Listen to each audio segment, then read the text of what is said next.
Hello and welcome to another episode of the Saga of House Grimm. We're once again in episode 1, the wedding night, day 2.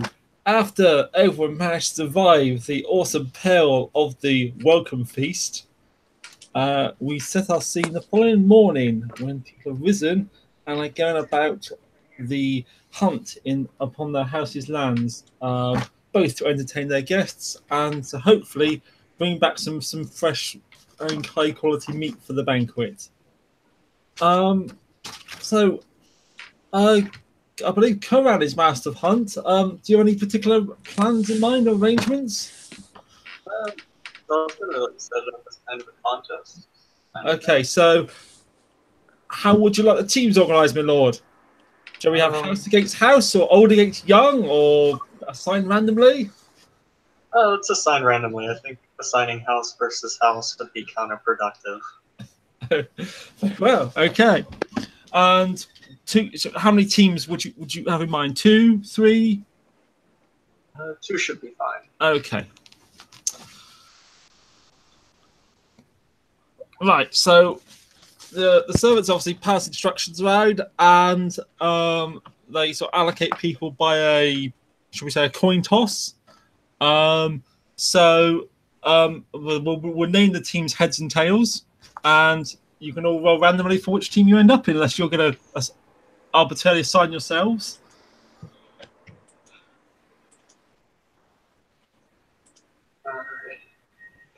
As in, do you want to rig it so you're in the same team or different teams, or let the coin fall where it may?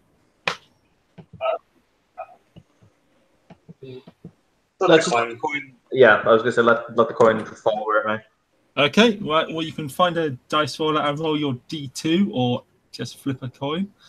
I shall do something similar for other people's. Okay, so the party head out. This is mostly the men who are staying.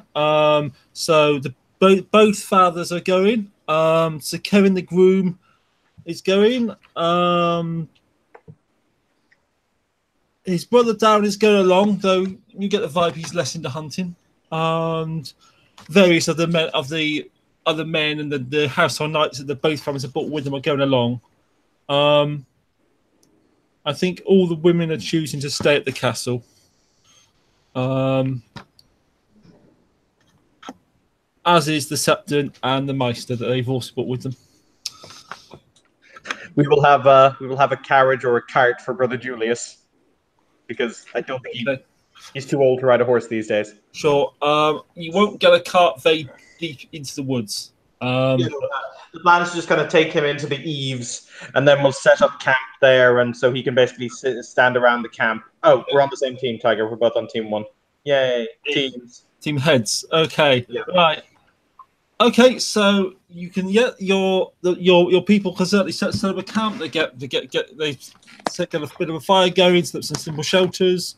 The weather is pretty clement. I think we are in a summer year at the moment, so that's all good. And of course, you have also got a number of your knights with you. Shall we say 10 of them? That includes the Hoster. And probably 20 of the archers who are serving as foresters, the ones of more of a forestry bent old background. Okay, let me just do some rolls for the others.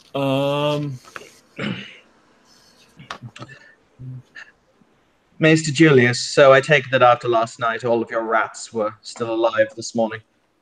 Nathan, were they? Yes. Yes. Oh, they all were. Slightly drunk. In case of one. He'll shrug. It's entirely possible it was just nerves in the girl's stomach. Possibly.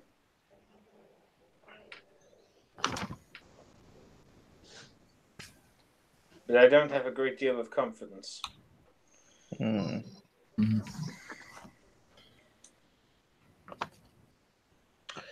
Needless to say, we'll keep an active eye out, he'll say as he nudges Corin to make sure that there were no accidents today. Okay.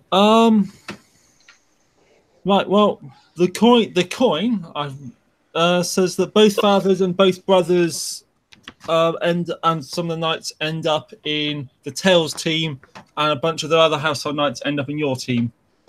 Obviously, there are some of your people. I'll just check for Sahosta. No, Sahosta's in your team, but of course you've got some of his other knights with them. Okay, so that's the two teams sorted out, and the people obviously will break up into smaller groups to actually go to the forest, or the foresters will go out, and when they report prey, they'll try to attract attention and bring people in. Shall we do some basic hunting rolls? This is more for the smaller game during the whole day. So odd birds, rabbits, the things which are not threatening to you. What test do you think hunting should come under? It comes under survival, and there's actually a special. It's like survival, and then hunting is an actual secondary skill. Okay, great. We'll just do a basic simple test to see how well you do. And this is just for the small stuff across the whole day. Are we aiming for like how many? So a routine difficulty 6, and every 3 steps is a magnitude of success. Yep. Oh crap. Okay, so that's I have 4 dice. I count only the highest 3 because I have a thing in for hunting. So that's a 6, a 6, and a 5, which is a total of lots. 17, which is like 4 or 5 magnitudes of success. A total of Was that 15? A total of 8. 8. Okay, well that is a success. You do manage to pick up a rabbit. Obviously, so Ryan has a pretty good day. He probably feels good to be back in these forests after 10 years away, and he's certainly landing the small stuff. He'll kind of, at various different landmarks, he'll kind of say, "Ah, yes, I remember that tree. Yes, I remember that tree too. Yes, trees." Okay, I'll just do some rolls for just out of curiosity for other people, see how they're getting on.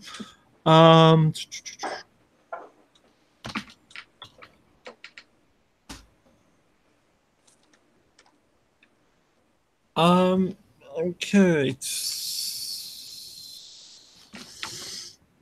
I mean, what you could do at the time is just do like the important people, and then like I'll lump them out for the no-name NPCs.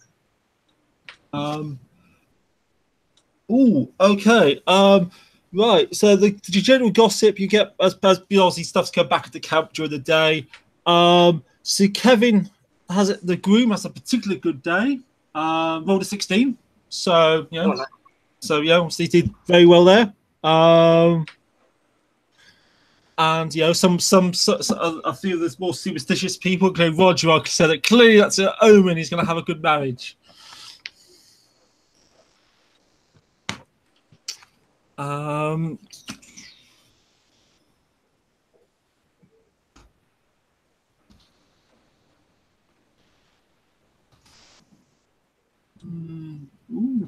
Okay. Lord Arthur, rolls 12, and but outdone by Gerald, who got 15. So the two fathers, actually, this is you start to get the gossip. This is actually quite a good bonding experience for them. They're actually enjoying hunting together. They're enjoying the friendly camaraderie. That's all going well. So, a couple hours pass. Things getting a pretty good start to the day.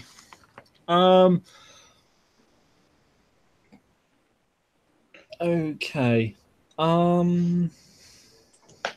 So people have come in. They've gone out to the camp. Obviously, the people at camp are handling the skinning and the butchering.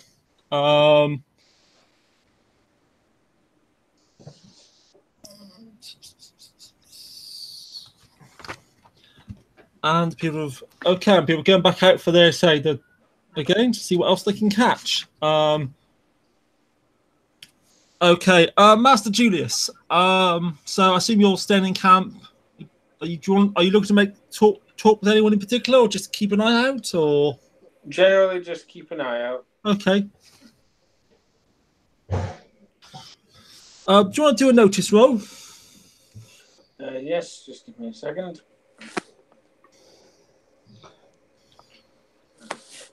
Perception. Never leave home without it. This is where I badly screw it up. Purely because you said I wouldn't, you bastard. Anthony, you had shitty dice luck before I knew you. How do you know?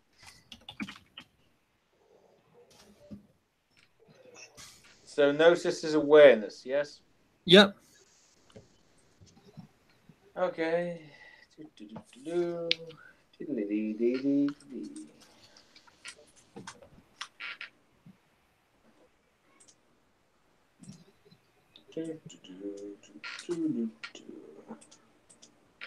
That's a 6. Okay. Yeah, everything's fine. Shut up, Evan. I said nothing. I know, but I Okay. can hear you thinking. Do you want to do a? Okay. Do we have stats for your owl? Unfortunately not. I think there are. Actually, I do. there Hang are on a second. I do actually have stats for an owl. Yeah. Okay, what are the stats for an owl? Give me a second. I'll get them for you. I was going to say they definitely do exist. I've got mammoth, eagle stats, mammoth, hound. Eagle would probably do in a pinch because he is. I think he's an eagle owl, or he's one of those massive breeds. Okay. Well, we do that for now. Okay. Roll 6 dice, keep 4. Holy crap. Yeah, owls are Really really observant. So owls are better at my job than I Not am. eagles, anyway. Right. So roll 6, keep 4. Yeah.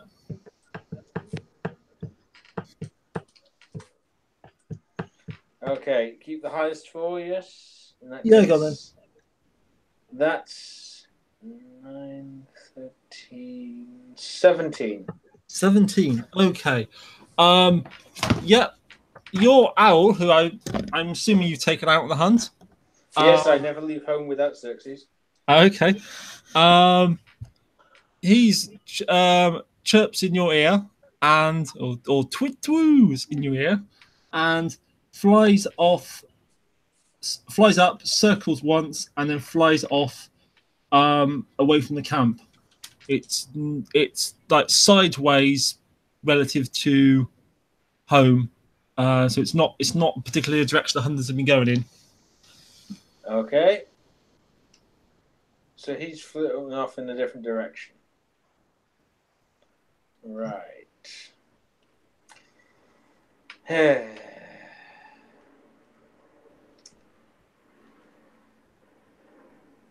Fine, Nathan. I know what you're doing. Fine, I'll follow Xerxes. Okay. Do you want some company, Meister? Says it's one of the foresters in camp. Do you have a big stick, a sword, or a crossbow? I've got my hunting bow. That'll do. Yes, you can come with me. Okay. Also, one thing, and I'll turn and point a bony finger in his nose. If I do anything you consider to be untoward or unmaisterly, keep your mouth shut. Understand? Okay. Right. Man. Yeah. Yes, Meister. He gives one of his friends like a knowing look as they wander off with you. Okay. So your owl is it's clearly not just flying away. It's like it's flying a bit, it's circling a bit, it's like looking at you, it's perching, it's clearly making a maybe it wants you to follow it kind of gesture.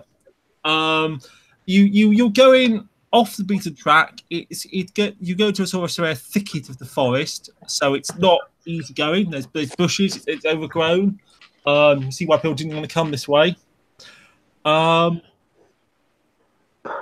You struggle, Yes, Xerxes, I'm coming. struggle through it a bit, and you become aware of some.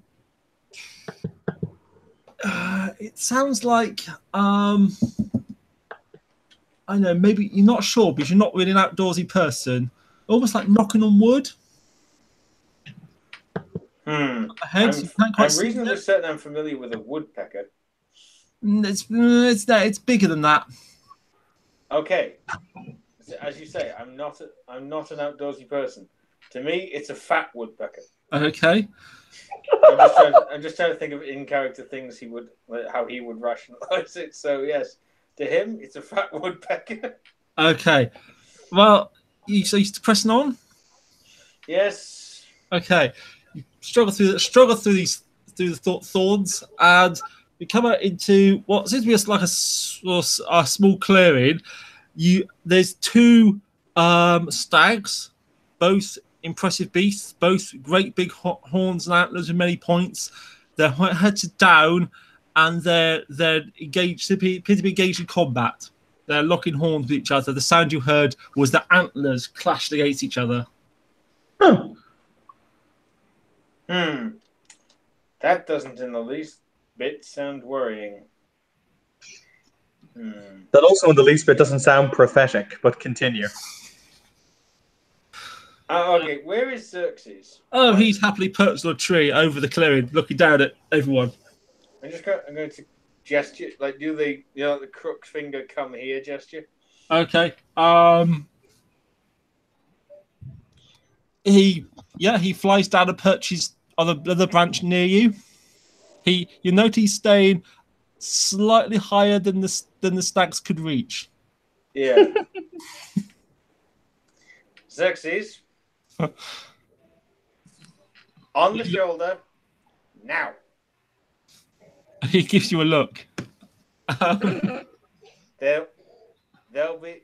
Look, I'll let you go hunting tonight if you like. There'll be a vole in it for you.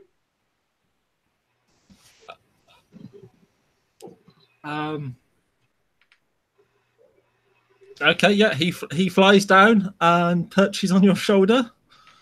Reach up, pat the owl. Good boy. Now. Turn to the guy who's come with me. Do you think you can kill one of those stags? I could try. I'm not sure I could drop it with one arrow. Nathan, which way, in relation to where we've gone, which direction have the hunting party gone in? They've mostly gone let's say you've gone north from your castle into the forests. Most of the hunters have gone sort of more broadly northeast, northwest, further in to the forest. Right. And you've gone more east. Right. Can I roughly estimate what would be a straight line from where we are to where the hunting party is? Not really, because they would have spread into small groups and scattered and be following trails and goodness knows what else. I was just thinking in terms of trying to spook the beasts into running in the direction of the hunting party so someone could catch a deer. You do have a very good owl. Yes, that's true. Xerxes, in exchange for a rat, will you find the hunting party? Okay, I think you're pushing the limits of the owl's ability to comprehend you. Okay. I think I know how to word this. Find Rylan, or Rillan, or however your character's name is pronounced, Devin.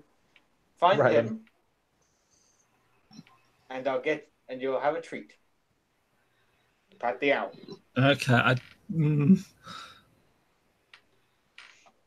Bear in mind, and I choose to point this out for posterity, they do have magic ravens. Yeah. And I do have Master of Ravens. Ravens can't find people. They fly to no locations that they've already been to. Yes, and that's why I'm saying find Rylan. Okay. Owl knows him. We've already established he landed on his shoulder during the funeral. Okay. He recognizes him. Do you want to make an animal handling roll? Gladly. This is one of those things I actually bothered to take effort in. Animal handling. I'm trying to charm him. That gives me 2 bonus dice. Well, 5, keep 3. That would be an 18. Oh, God. okay. Evan, do you want to make a notice type roll? I will happily make a notice type roll. A 10. Okay.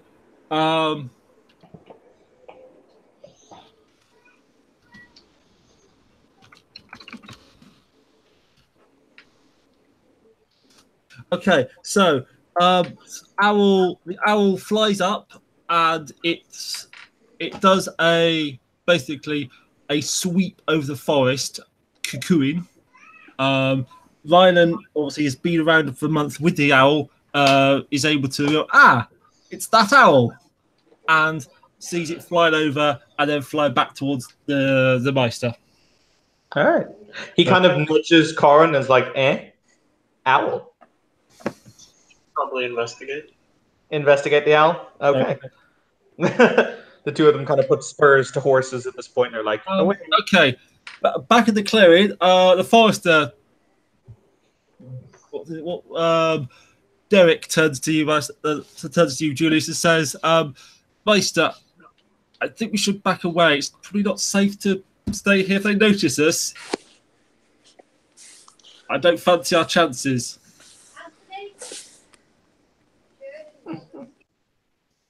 Hang on. If they see us. Good point. If they finish with each other.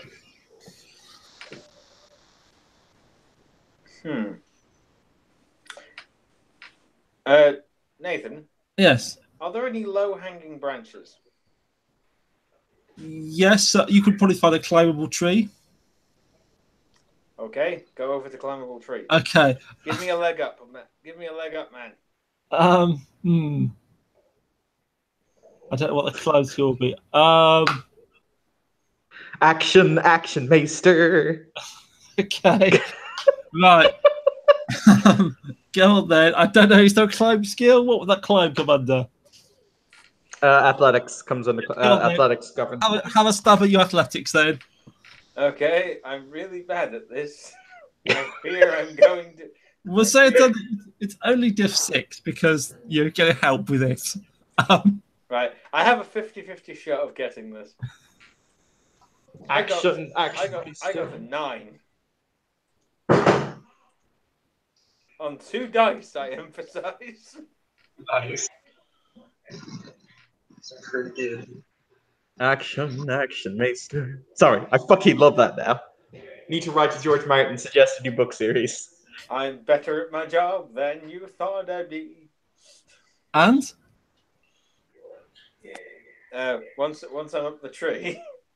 So have you made the roll or not? Yeah, I got a 9. Oh, fine. Okay, yeah, you're up. You managed to climb a tree. Yeah. Now I'm going to stand up here and basically, once I've settled myself on a nice perch, I'm just going to look at Xerxes and say, look up at Xerxes and just wonder. Now I see what he likes about it. Okay. Now put the branch next to you and gives you a look. I'll reach over. Pat okay, so okay, right. The other two of you're heading over that general direction. As I say, it's quite thick undergrowth this way. The two stags are locking horns. They're clashing and fighting. I mean, tell you what, go on, as a Meister, have a roll on. Actually, you can use animal handling for this one. Okay.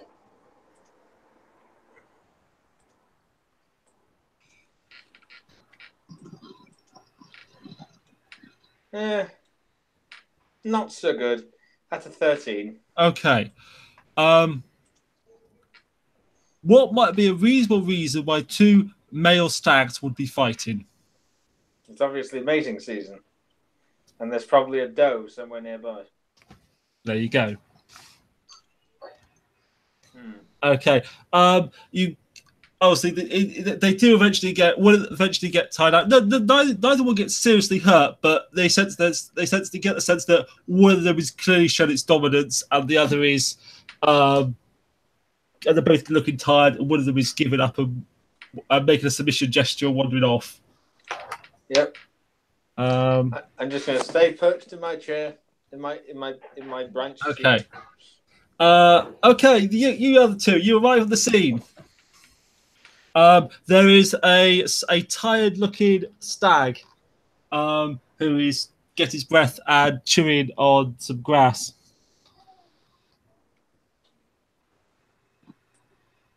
This looks like a job for Action Maester. Sorry, couldn't resist. Yeah, Mr. Julius is just going to call down. I saved you a stag. Why are you in a tree? It's a stag, you twit. I think the better question, little brother, is why aren't you in a tree? This is fair. Corin's just gonna immediately start climbing up the tree. Oh Okay. god damn it! The stag looks like it's heard your talk and starts to hop away. Alright. Fuck it. Let's chase it down and spear. Okay. Right. How do we do a chase mechanic? Because it's probably quite nippy jumping through the bushes. It's animal handling to ride. Handling with the spec and ride to ride. So I assume that. Speed's probably just a fixed movement, isn't it? Yeah, probably. Let's do an athletics roll. There we are. In fact, run is a skill. So yeah, feel free to make an athletics check to catch up with it. Okay. I keep 4 dice of this because I fight with a spear, and you have to have crazy athletics to fight with a spear. So I climbed down off of my horse. I'm gonna watch. Yeah, you're not getting a horse through the bushes into here.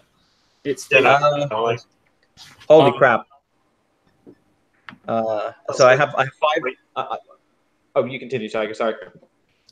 I was gonna wait to see if Rylan manages to down with his spear. If not, I'm gonna take a shot at it with my longbow. Okay. Hooray! I have a 22 on 4 dice. It was a 5, a 5, a 6, and a 6. Okay. Yes. You jumping over the bushes, ducking under the branches. Obviously, you benefited from your relatively smaller size and not having huge antlers on your head. You managed to catch up with it. You can have a shot while he's closed if you want to. Shoot! All right, I'll shoot. Okay, I don't know if I can kill it in one hit. I don't want to be gored. I'm going to give it. We'll treat its defense as 12. That reflects the fact it's got some cover and it's running. So do your bow shot. Ladies and gentlemen, House Grimm are good at our jobs. Tell no one. Let's see. I take the lowest, the 2, so I got a 17. Okay, so that's you've hit it with one degree of success. Well, you've hit plus an extra degree of success. Okay, what's the damage to a bow? For the longbow, it's 5. Okay, yeah, you drop an arrow, clear its flank as it's fleeing. Definitely struck home, definitely bleeding, and slow it down. At which point, so Rylan pounds up to it with are you using the spear? I'm not going to use my Valyrian steel family weapon. No, he probably has, realistically, he was expecting boar, so he probably has a boar spear. Okay, with your boar spear and have your strike at it. All right, so Rylan is actually incredibly dexterous and moves incredibly quickly. So he kind of jumps into midair and he does a weird kind of a twirl before he rams it home. Let's see how this one does. That is I keep 5 of these, so that's a 6 and a 5 is 11. Plus 5 is 16. Plus 3, 19. Okay, solid hit. Okay, you skew it. It drops. It lets like a loud cry of pain. It's clearly dying at this point. Ryland's not one to kind of let the thing linger because he's not cruel, so he'll just withdraw the spear and then flick it around and then right down through the throat. Just kind of And it dies. Well, on the bright side, at least we know that I can still cover a distance. Oh dear, this is incredibly large. Oh dear, we're gonna have to lift this.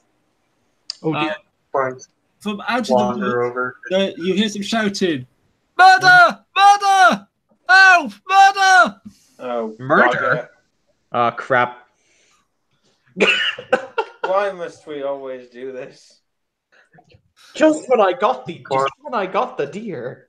Get Ryland. I'll help Mr. Julius get out of the tree. I mean, someone has to. God knows he's been up there for years. Oh, you mean the literal tree? Okay. Okay, help the mice out the tree. Your people will take the stag back to camp and deal with it. I assume you go straight over the direction of shouting. When you arrive, you're on a forest trail, and what has tragically happened is Lord Arthur Manning. Oh crap! Oh, fudge. Appears to be lying on the floor with a crossbow bolt in his back. Okay, Nathan. Yes. I'm going to go over and check him to make sure he's Okay, definitely you're dead. not going to be there for. You'll get there a little while later, but he's there much faster than you are. Hobble, hobble, hobble, hobble. Okay. Yes. Okay. Out of my way.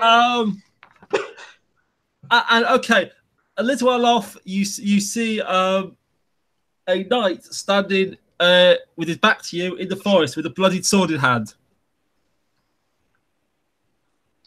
Oh, balls! Who had? Oh dear! Is he standing over a body, Nathan? Are you running over? Yeah, I'm going to walk over, running with my dignity. You slowly walk over. He turns. It's Eaton Hogg, household knight from the Mannings. No, so beg pardon, from the Hearts, and he's standing over the body of what looks like a nondescript small folk who was holding a crossbow. Ah. Who has very clearly been hacked down. Oh well, this isn't. And he's eyeing the tree line in case there's anyone else out there. Fuck. Right. Balderdash. The Meister arrives. He's dead, Jim. Helpful. Question. Because I'm going to assume, because I have quite good medicine, I probably know this. Like, how long has he actually been dead? The body's still warm. It's clearly recent. Right. Blood is still wet. Okay. In that case, do I want to let my inner evil out now or later?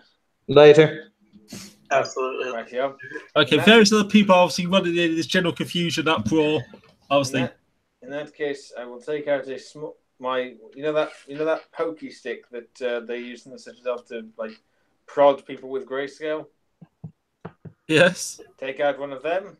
Use it to like lift sections of the corpse, so I'm not disturbing any evidence I don't need to. I'm not clear what you're doing. You want to lift the whole corpse? I want to like lift the arm, like lever sections up, things like that. I basically want to get a close look at the crossbow bolt specifically. Okay. I want to know, like, because the average peasant probably can't really afford much in the way of ironwork. So an iron-headed crossbow bolt that's like well made is probably beyond the means of most peasantry. Whereas, say, I get where you're coming from. So, are you going to take the crossbow bolt out? Yes. Okay, you could certainly do that. It's yes, it's definitely an iron crossbow bolt head. It's at least moderately well made and forged. And it looks like the sort of head you would put on a crossbow bolt for war, as different to a crossbow bolt for hunting. Right. Does it look like the sort of thing a peasant would be able to easily get access to? Your random small folk probably doesn't own a crossbow. Your hardened bandit might. Right. Quick, but somewhat important question. Because we're hunting, I assume we're wearing some semblance of armor, because things like boars can quite easily gore us. You're probably wearing like some of riding leathers. You don't go boar hunting scale mail because you would never get anywhere close to it. Yeah, no, that's valid. But it punched straight through Lord Manning's clothing. So, I mean, actually, yeah. Here's a question that I can ask, and I'm not sure how much the Maester would think about this. I've been on a dozen battlefields over the continent or whatever. And looking at it, he's actually going to take the crossbow bolt from him, and he's going to look at it. He's actually going to show it to kind of show it up to the light so we can see it. How deep did it punch into him? Deep. It wasn't hugely far away. So yeah, Okay. How far away would the man have been distance-wise, give or take? If I had to take a guess, you really need to obviously. You need to study the power of the crossbow. You need to know, was it full draw, half draw? Because some have different notches on, so you could, if you want to claim the crossbow and do some tests at it later, figure it out, you can do. Okay. He's immediately going to say, "My lords, my ladies, there has clearly been a terrible accident." Yes, he is going to phrase it as an accident, and if anyone tries to contradict him, they will have a very sad time. We will take Lord Manning's body back with us to Adder's Rest, at which point we will determine the next steps in what is to happen. Now, I would like for you all to please remain calm during this process. Thank you. Okay. Do you want to make some kind of social type roll to see if people remain calm? Yep, I will do. Persuasion, charm, I guess. I'll use charm. And because I have fame, it feeds into charm, which makes absolutely no sense. But hey, that's how it works. Oh, so, you're famous. People listen to you. Yeah. Basically, how it works is it's actually really hilariously busted. It gives downsides, but it also gives really big upsides. It lets you keep dice equal to your skill in something, but it also makes you lose dice on things like disguise and thievery because people just recognize you immediately. So that is that. 16. Okay. Yeah, fine. Okay, that happens. Okay, I'm going to do a scene cut now because we'll get everybody back in the scene. Okay, so the 100 parties come back. They take the food that's been gathered so far, including a particularly impressive stag, and Lord Arthur's married. They make a as it happened, you've got a cart, haven't you, to put the body in? That's useful. Yep. And take it back with as much ceremony as they can. Okay, we'll cut to, shall we say, the courtyard of Adder's Rest. Lily, you have been. Are you with us? Yes, I'm here. Okay, so right. Okay, you've been in charge of the house for the last few hours while all the boys went off to play with their spears in the forest. I'm just thinking if there's anything to say about what's happened.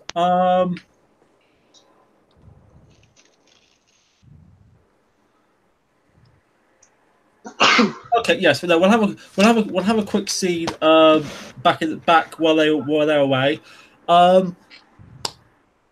That's during yeah, okay, over a late breakfast. Darren Manning, that's the younger son, starts making conversation with you. It's semi-private, I guess. So starts without a small talk. And then he starts to look. He's clearly got something on his mind. You're perceptive enough to spot that he's not. He's apprehensive about talking about.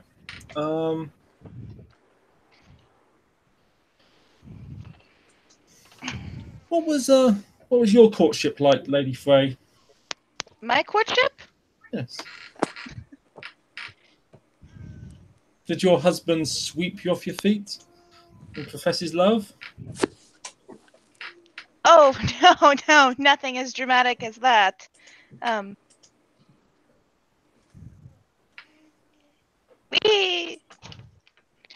We simply got to know each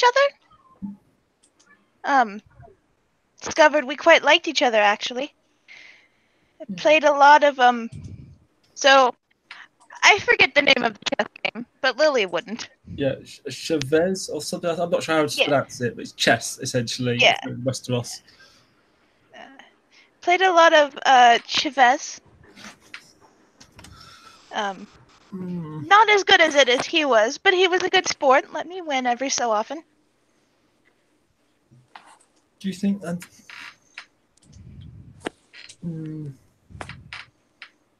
And do you think that's for the best, that people marry for friendship?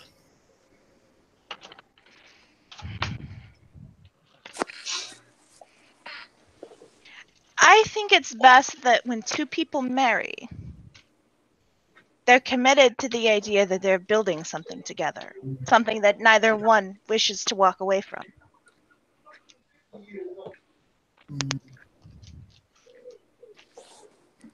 Okay, do you want to make a notice roll? Sure. That's awareness. So,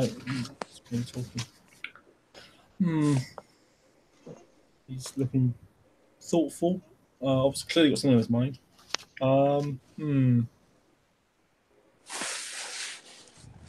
But if you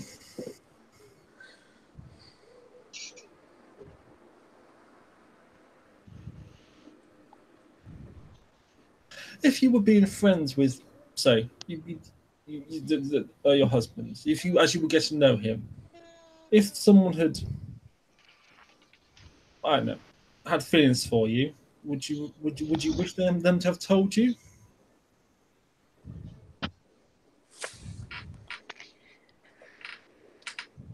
Oh boy. I'm gonna have to think about this for a minute, Nate, for a second.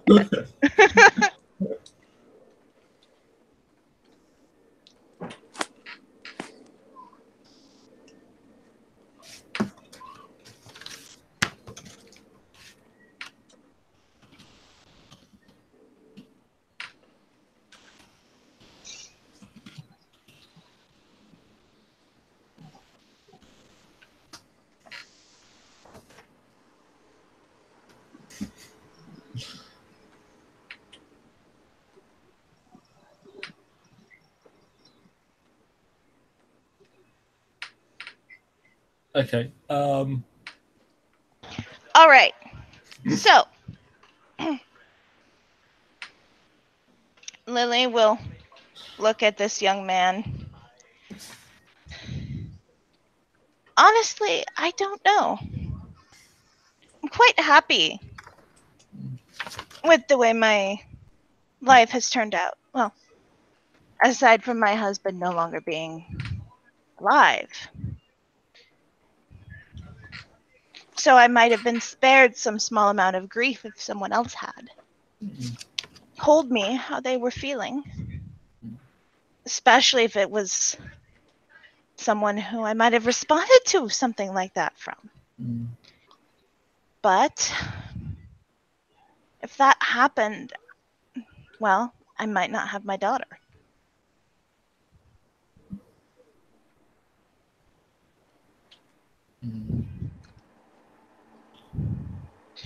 Thank you. He looks undecided about something. What was your notice roll? Okay. Where are we rolling dice? Anywhere you feel like. I don't really mind. Okay. That makes it a little easier for me.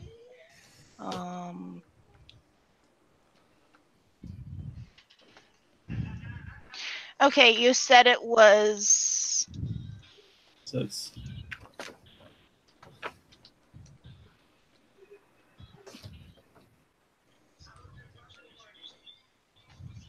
So it's an awareness roll. And my awareness roll. Okay.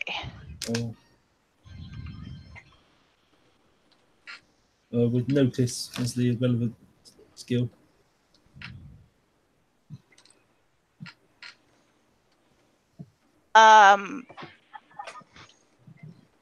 Highest dice is 6. Okay, no, what's your awareness skill? Awareness. Awareness skill is 3. And what's your note? Do you have notice? Yes.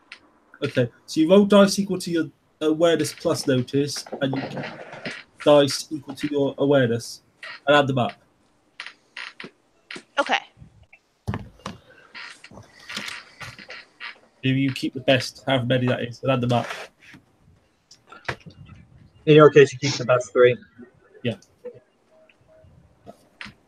Adding them together. So what's the total? Total of the best 3 is 13. Okay.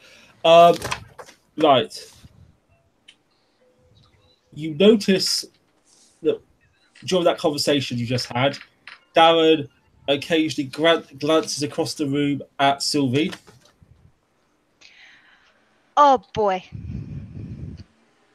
And you also notice on that roll, Elena, her sister, is watching you and Darren have the conversation. She's probably not close enough to hear most of it, you guess, but you don't really know how good her hearing is. She's quite young. Doesn't look like she's dropping, but she's clearly observing the conversation. I think the correct word at this point is okay. At that point, so now we'll do a scene cut. Okay, so Lily and Sir Desmond, you are in the main yard of the castle as the hunting party return. And they say.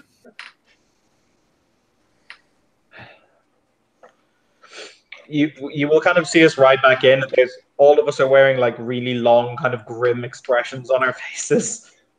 Like, haha, we're wearing grim expressions. He looks down at Desmond, and he'll throw the still bloody spear that he's still probably carrying to an attendant before he gets off his horse. And he won't say it like incredibly quietly, but he'll say it very matter of factly, and he'll say, Lord Manning is dead.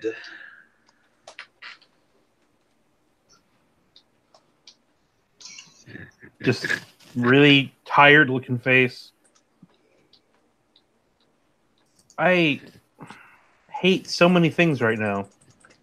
Just yes. I guess this was a simple accident, brother. If by accident you mean a crossbow bolt inserted between the shoulders, then yes.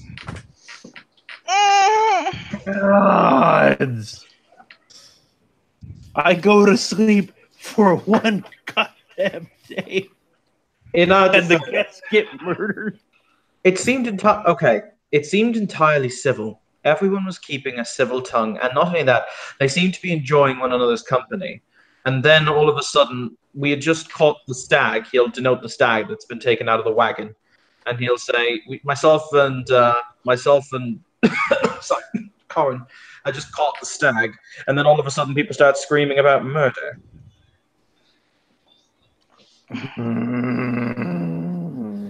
How many people know? The hunting party. No, there is no way of keeping it secret. Wasn't thinking Well, we about... can't keep it for so long. I wasn't thinking about keeping it secret. I was thinking about trying to address the matter with some manner of discretion where the family is involved.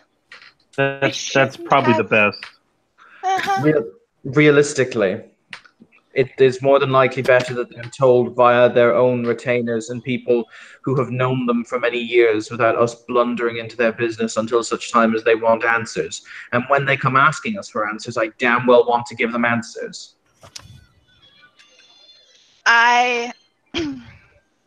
First of all, I will tell our own servants who've heard anything about this to keep their mouths shut about it. And let the house servants deal with it. Did they turn on each other? No, they didn't actually. Oh, sorry, you were going to say something, Nathan. Yes. You might recall. I mean, I'm gonna just clarify that Darren, the younger son, was not on the hunt. He's not that much of a hunter. So Kevin, the groom and son of the Lord Arthur, was on the hunt, so clearly knows about it. He is. You might surmise. I mean, you've been on battles long enough. He's essentially in shock. And when you get back, he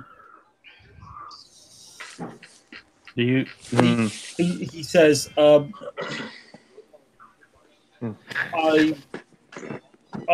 going to the God's wood. Of course. Fuck. And that's what he does.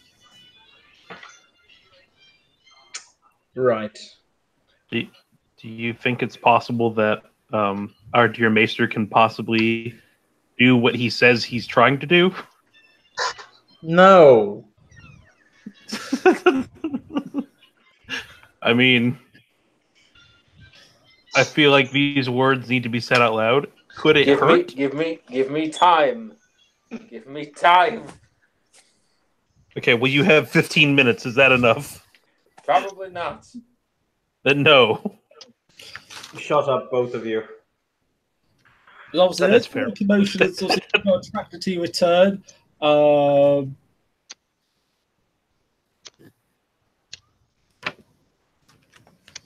right.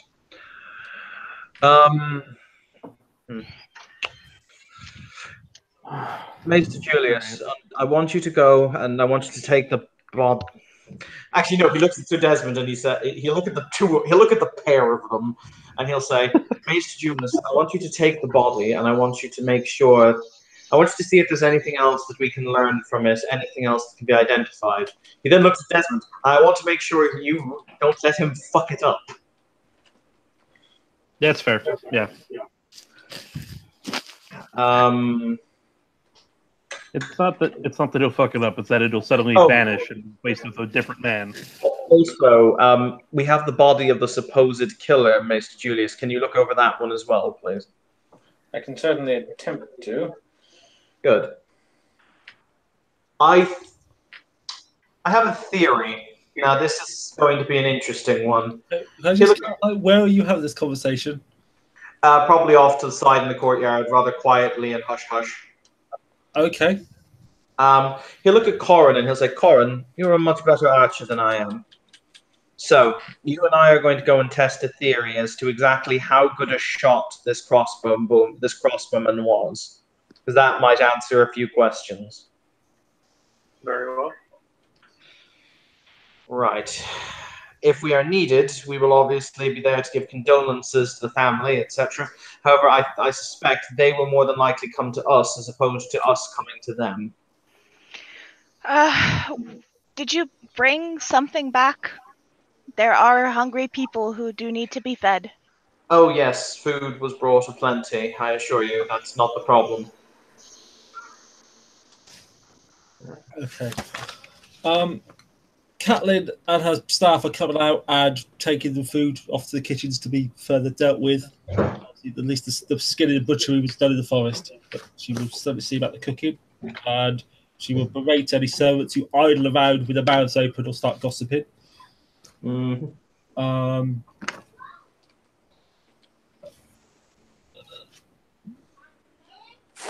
Okay. The younger son, Darren Manning, comes out. He looks appropriately shocked, but actually seems to then start speaking to his household, and by the sound of it, saying the right things. If anything, for a 50-year-old man, he actually looks like this is one of his stronger areas. Is leading people.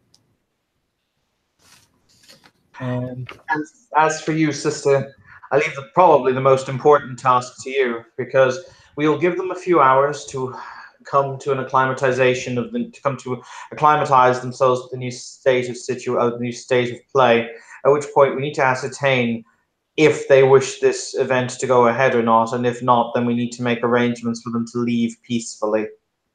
So, I yes. will see to it. Good. Right. It's moments like he walks away and says in High Valyrian, it's moments like this I wish I never left Essos.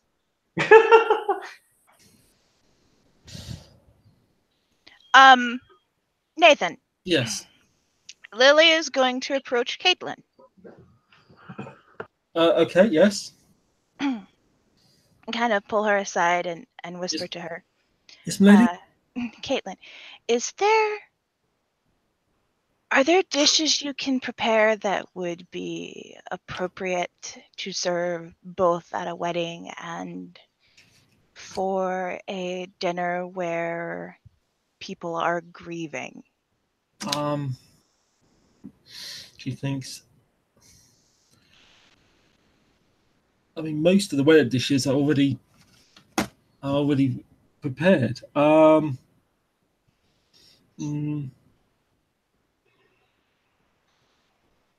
do what I can. I'll have to see what the hunters have brought in and see what I can come up with. Lily will nod. We don't know what the families are going to want to do now, so I don't want to throw evidence of a happy occasion into their faces if there is no happy occasion to celebrate after all this. She nods. Excuse me, milady. I do have much to see to. And she goes in the kitchen. You hear Sandra shouting from the kitchen.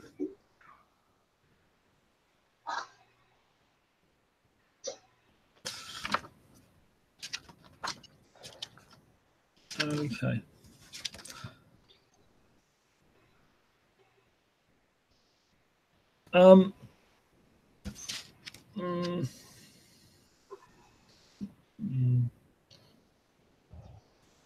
Right, let's think what everyone else is doing. Okay.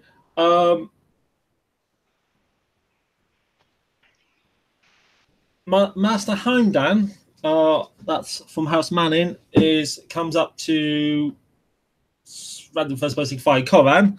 I've heard about this terrible happening. Where is my lord? Where does his body lie? Maester Julius is currently doing the proper thing to do in these situations. Proper thing to do? He's not a priest. You're saying he's up in the tower? Yes. Okay.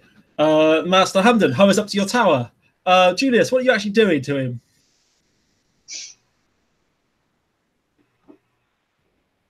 Anthony, Julius, what are you doing with this body? Basically, I'm going to be effectively doing a full autopsy. Okay. So Desmond, are you doing anything to stop this? You're there? No, I'm not stopping it. Like, I know this is okay thus far.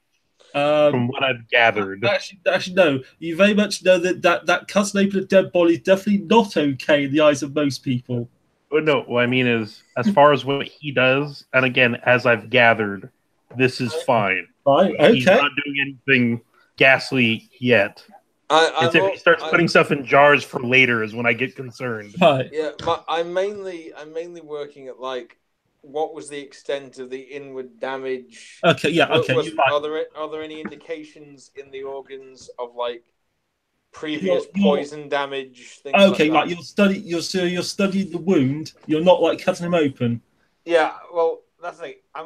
I probably will, to a certain extent, be checking for like evidence of other poisons. Like, let's say, for example, if I know that Okay, are you cutting blackening of the gums is an indication of a poison attempt in the past. Okay, so are you cutting into the body?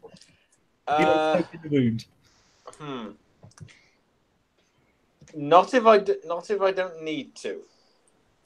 But if there's nothing of any use outwardly, or if there's some deeper evidence. Okay, what you can determine. He was clearly an elderly gentleman. You know, his hair is gone grey. He's clearly been around a while, middle aged, probably older. He does have some old healed injuries. They're the sort of injuries you would associate with someone who's seen war. They're soldiers' injuries. It would be a reasonable assumption. He does not have any other recent injuries beyond the blatant crossbow bolt that's killed him. There's no strange smell or coloration which would suggest poison. Right. Master Heimdall, which is his house, his master, just come into the room, sees what you're doing. Master? Evening, Maester. It's dreadful business. Maester? Is it true this is foul play? If you can think of a natural cause for a man to have a crossbow bolt in his back, then please elaborate. No, I meant as opposed to a stupid hunting accident. These things do happen. It seems likely the peasant wouldn't have been simply cut down. Although, to be fair, it would have been far more useful if the peasant had been alive. Hamdan is okay. Hamdan is looking over the body, looking over the wound, and he's makes small talk over you. Are you telling him what you've discovered? Yes. Fine. Okay. Yeah. He seems to be satisfied and confirms an agreement with your findings. Okay. Meanwhile, what else have you been doing? Just a question for you, Nathan, because something just brained in my brain. The knight who cut down the peasant, yes, and prevented us getting any evidence. He actually wasn't sworn to Lord Manning, was he? He was sworn to the other side, wasn't he? Yes. Ah, that thought had occurred to me as well. Excellent. I was going to pursue it later.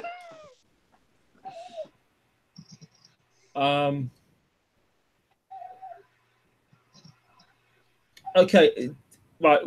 Okay, that's what's everyone else doing or want to do particular. In particular, I say I haven't these actions, but tell me what you guys want to do. Blame this on bandits. Okay. Just in general, I think that's the wisest thing to do. Oh man, our lands are so lawless. Does anyone want to go? I choose to point out that they're less lawless now because of me. But okay, whatever. Actually, I'd like to point out they're less lawless because of me. Thank you very much. That was my plan of attack. But sure, F it, I guess. Okay. What was that, Nathan? Does anyone want to go and talk to anyone in particular, or do anything in particular?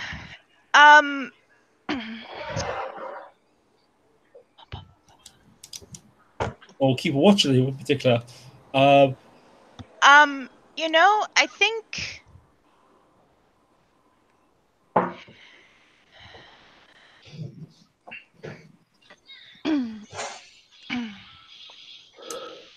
Okay. I think Lily is going to make sure that the hunting party has whatever they need in terms of refreshment. Okay. And probably some not the best wine, obviously, Okay. because we'd want to save that in case the wedding does happen. But People are appreciative. Most people are certainly drinking if it's offered. They're not necessarily, yes. but they're certainly drinking it if it's offered. Lord and Lady Hart look certainly unhappy and are politely expressing their condolences to Darren Manning. Sylvie seems to be not seen. She's probably in her chambers, if you ask. There's you'll notice one or two of the house, not the family, but the house of retainers, start give the other side cold looks. There's the odd muttering, but nothing over the top or untoward happens. For now. Yep. Okay. Okay. Let me say that a couple hours pass. The mood starts to progress. And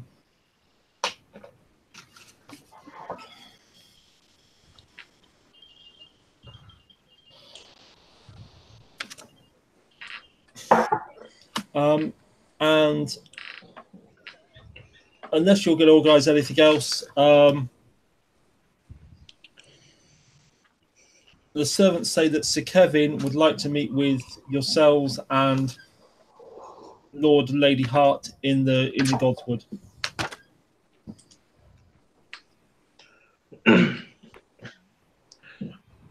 Very good.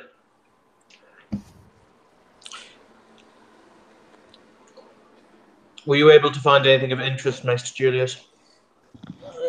Nothing more interesting than a lack of anything interesting.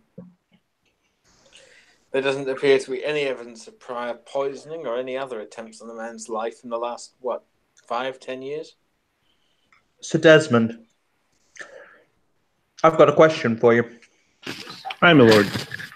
So, you have just seen the enemy, up until recently, the sworn enemy of your house murdered. Now, until this event, that would have more than likely brought you great joy. However, now there are the matrimonials to be thought of. Evan, And hold yet- on. Evan, are you sure you mean Sir Desmond? Yeah, I'm talking to Sir Desmond. Yeah, hi. Yeah, I'm just thinking you're talking about matrimonials. I don't think No, Caleb's he's posing Sir Desmond a hypothetical question. Yeah, on top of that, my character's been married. Right. Let him go where he's going with this. Right. Yeah. He'll say, and on top of this, wow, okay. Yes, sorry, I just had to get back on track. And on top of this, the dead lord, well, as I said, he was your sworn enemy up until a few moments ago.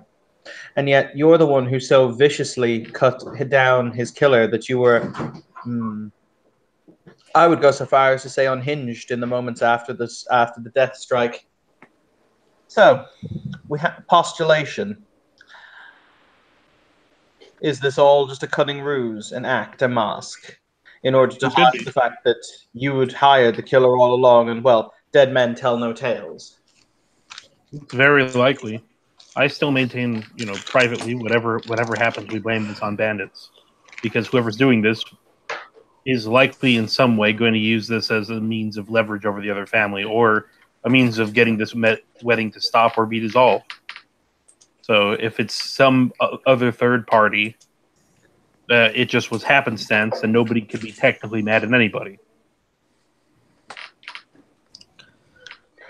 They Nathan, what can was the name of the knight? sort of be mad at us. Nathan, what was the name of the knight who killed the peasant crossbowman? So Eaton Hogg.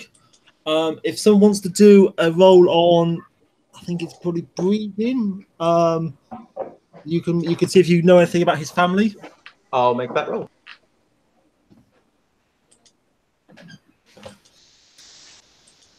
Wait, what a status roll.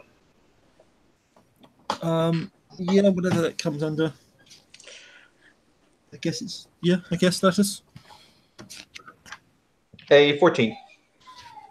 Right, I mean, so Eaton Hogg, he's a knight of good repute. The House Hogg, assume it's the same family, not coincidental same name, is a banner house in the Crown Lands.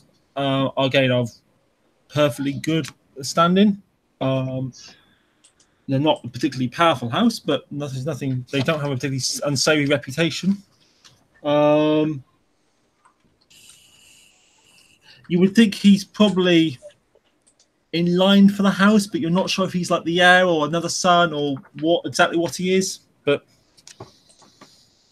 I got a 16 if I get any other information.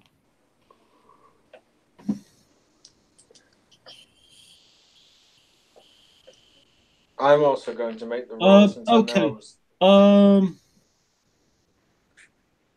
By the way, Nathan, I'm assuming stewardship doesn't assist in this. Just to confirm. Correct. You're not doing stewardship. You're testing your knowledge of Westerosi families. Well, bugger. I got a 10. Okay. No. Well. Okay. With 16, you get all the same information I've said already, and there are some rumors about Satan. Let's just say he's a dashing young knight. He does get a lot of female attention. He doesn't seem to respond to it. So people are starting thinking he's a bit of a, He's a bit of a high gardener. So that might just be spurious rumor.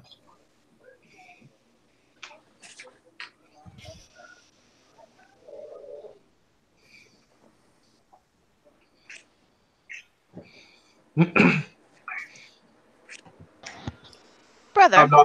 I'm not gonna lie. I may try and seduce him because this may go really weird ways.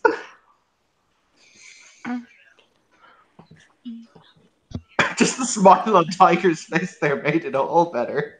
Damn it, boy! Stop trying to bugger everything that walks. I was gonna say not if I seduce him first. Oh, good grief! I hate my nephews. My brothers.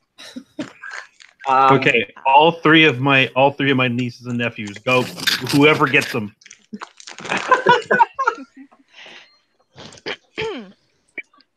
Brother dear, I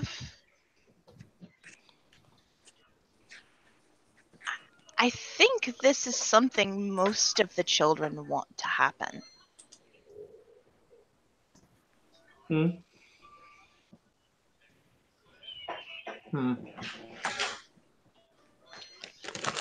I suspect that's what we're going to go and hear in the Godswood now. They'll voice their intentions, I have no doubt. But yes, later on, Sir Desmond, I think you should have a...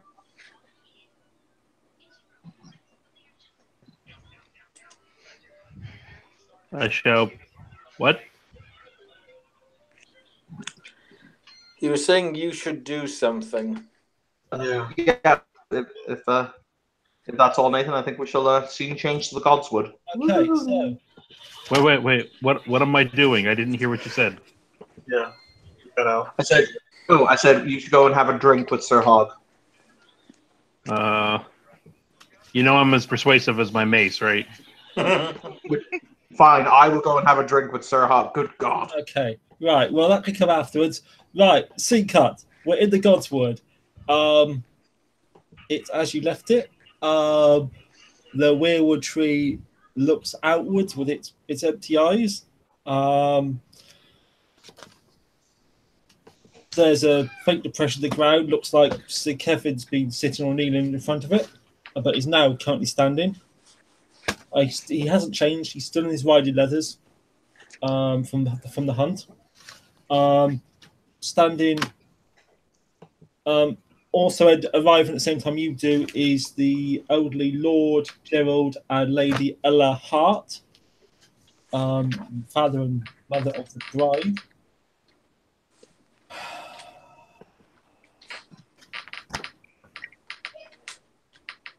He looks up as you come in.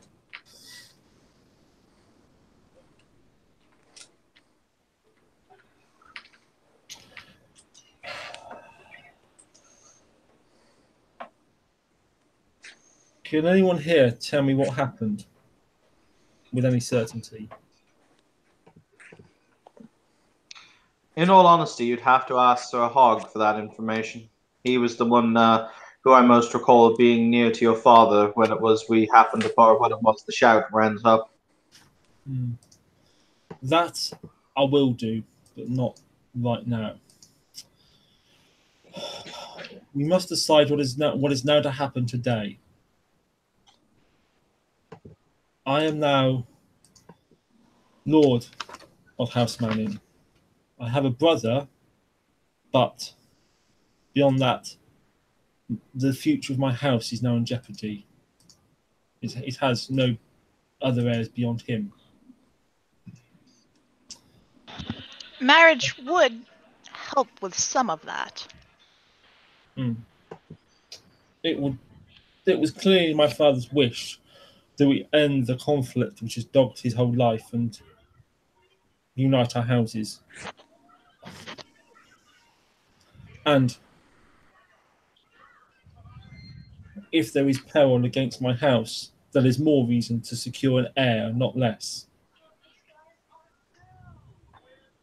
And of course, there is the other factor, my lord.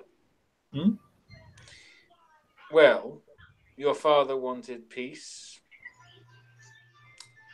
in a war that has been going on for so long. It seems reasonable to assume that the assassin, for let us take the assumption that he was one, was aiming to reignite whatever embers of old resentments remain. So, if you continue with the marriage and reaffirm the peace your father sought, you will be spitting in the eye of the individuals who sought to break the alliance by ending his life. Some small justice, I would say.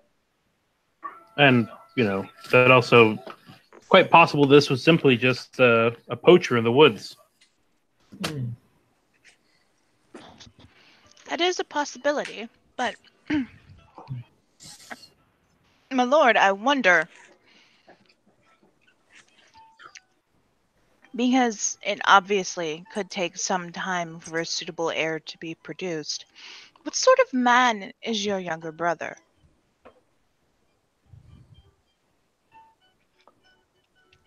Do you see him as being capable of leading your house? Looks like he wasn't expecting that question. Darren is a fine young man, but he takes after his mother. I've no doubt he will make a good steward or autocrat one day.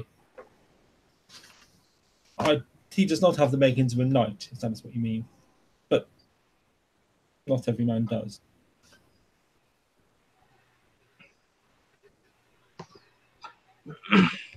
One way or another, House Grimm has been requested to host this wedding. We apologize for this egregious and shameful action, and if it was taken with hostility intended against the alliance between Houses Manning and Hart, then that unfortunately directly involves us now.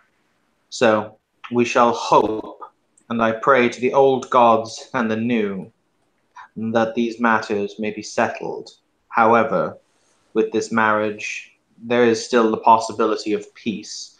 Peace that your overlords desire, and peace that will bring stability to both your realms. So, with that in mind, I personally believe this wedding should go forward in order to see to the end of these hostilities.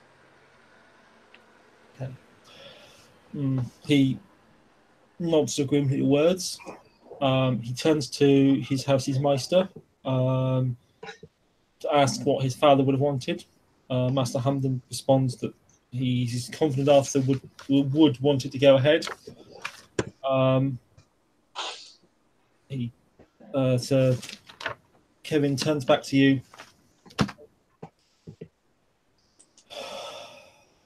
Very well. In view of the Council of Order, I am happy to proceed with the wedding this day, as planned. I think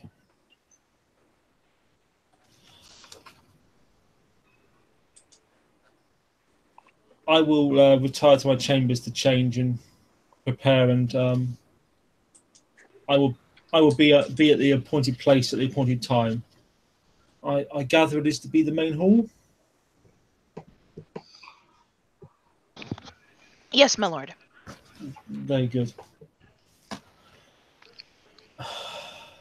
And with that, he and his master depart. Lord and the Lord Hart turns to yourselves. We have spoken with Sylvie. She understands her duty and will go ahead as planned.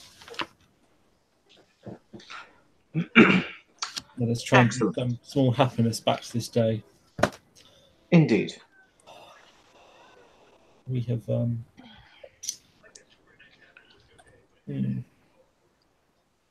He looks like he was about to say something and stops himself.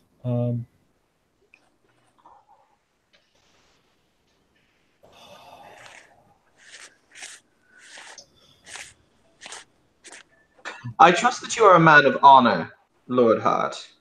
The Northerners are famous for it. So, he will kind of quirk his head to the side, and there's something very unsettling about those lilac eyes, I've always thought. But he's definitely looking into this man, if you get me. I am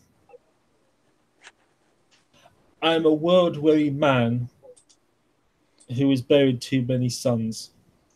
I simply want to grow old and spoil my daughters at this point.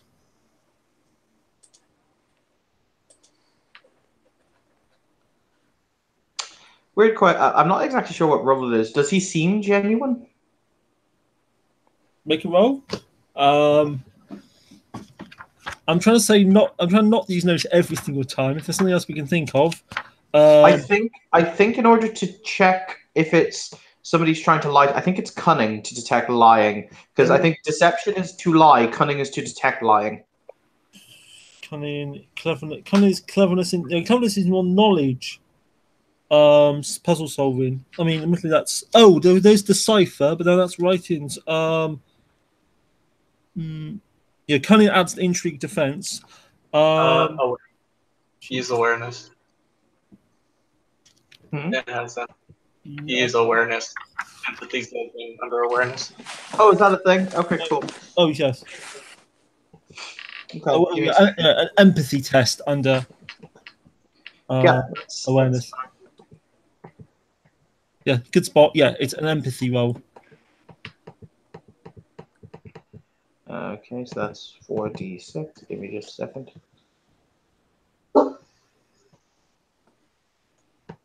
Uh, 18. Yeah. He seems pretty genuine.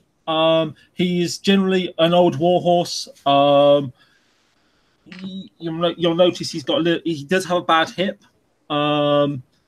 You could smell the alcohol in his breath. He has been drinking since you got back. In that case, Rylan will extend his hand and he will say, in that case, Lord Hart, let us hope that today we can build a better tomorrow.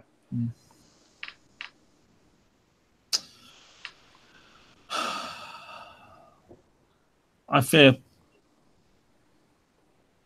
our day is past. All we can do is make the future we can for our children.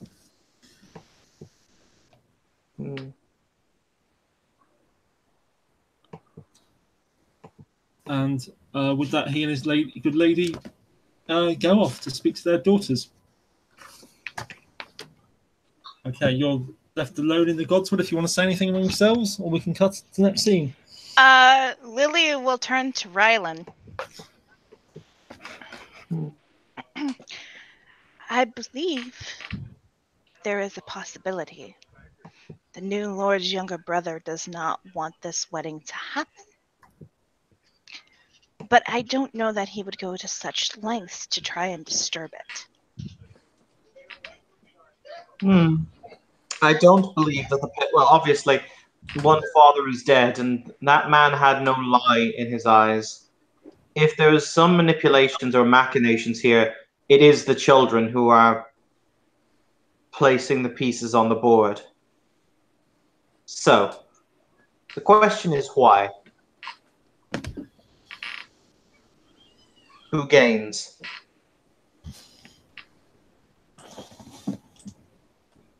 Well, the young heir apparent now seems to have feelings.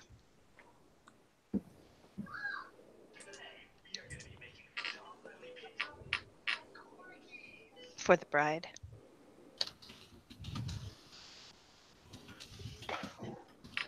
I see.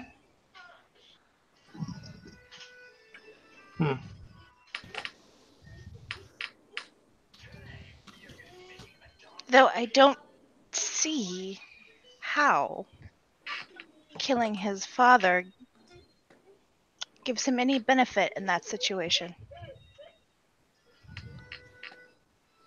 Was Sir Kevin near his father when the murder happened? No, he was back at the castle. Kevin wasn't.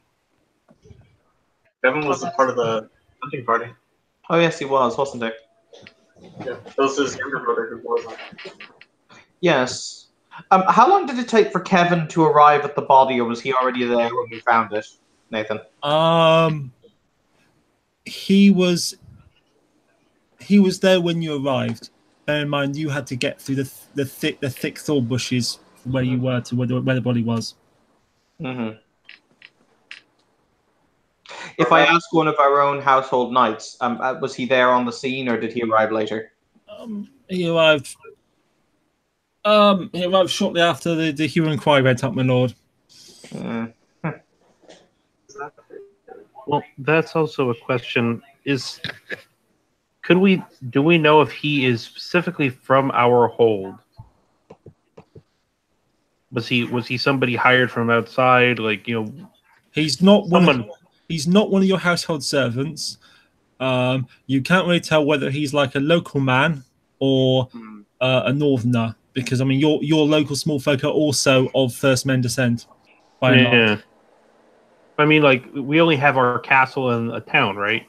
But you've also got like villages and countryside and bandits and people that live in holes, and and you certainly don't know everyone in the town for that matter. There's no chance that we have anybody in our group who could make an accurate sketch of the man's face. Yes, Horn. Wait, Rangers are returning. Yeah, that if we could, there's nobody who could like accurately make a sketch of the man's face or something. Yes. Yeah. Okay. Yes. Wise Boris has some sketching skills. He could probably sketch something. Like the guy didn't get his face stoved in or anything, right? I'm not gonna try and walk around and be like, "Have you seen this man?" They'll be like, "That looks like meat." Okay. No. His face is sufficiently undamaged that, I mean, obviously he's got a deathly visage of being dead, but yep. You could certainly, okay, you give instructions, a sketch will be produced that bears a reasonable likeness. Okay. I mean, we may not. Obviously, it is a black and white sketch. Yes. Yeah. I mean, obviously, nothing may come of this, but if we can maybe ask around at some point. Okay. Just in the possibility or the list of things we might do. Okay. But no. Yeah, he didn't appear out of nowhere and then kill this guy. He came from somewhere, so Okay. Can I do like a cunning check or like for memory to see if there are any distinguishing marks on his face, or remember if there were any? I think the body was brought back by the side of it. So, Okay. okay. Nothing that you particularly would recognise. I mean, he's got the weathered features of a small folk. Okay.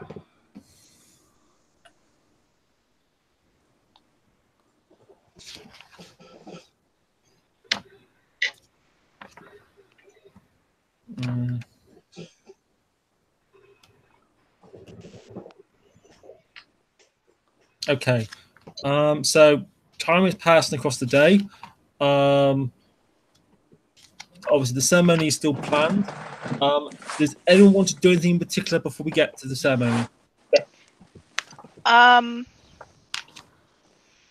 I can't think of anything except to send a messenger to the kitchens and say, "This is indeed a joyous occasion. Okay. Do not hold back any dishes." Hey, why don't we undo the thing about the wine? Okay. I would discuss this with the family and say, why don't we let the wine run freely now? Because somebody might make a mistake. That is fair. Realistically, he'll shrug. I can rebought the wine to be rebought either from the house's funds or my own funds, so I don't really care. Yes, let everyone drink deep. Open the casks. Let it freely flow. Okay. Okay. Right. I want a very quick scene with Sir Desmond. The younger brother Darren finds chance to have a quiet word with you. Right? So Desmond, you married a northern girl, didn't you? Yeah, I did. Was that for love or was that arranged? It was more for love than arrangement because of my station. But I didn't meet her and then marry her, but when I met her, I fell in love with her. It's a little weird, but it makes sense. And that evidently made you happy. Did make her happy? Well,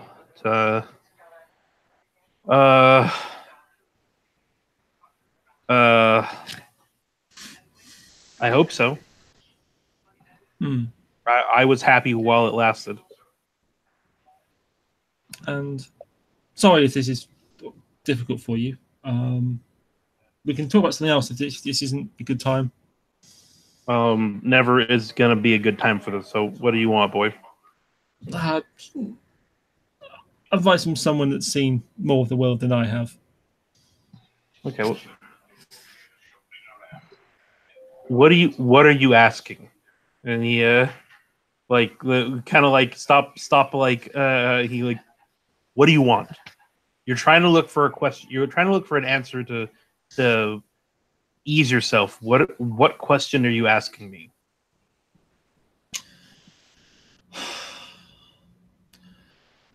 I'm trying to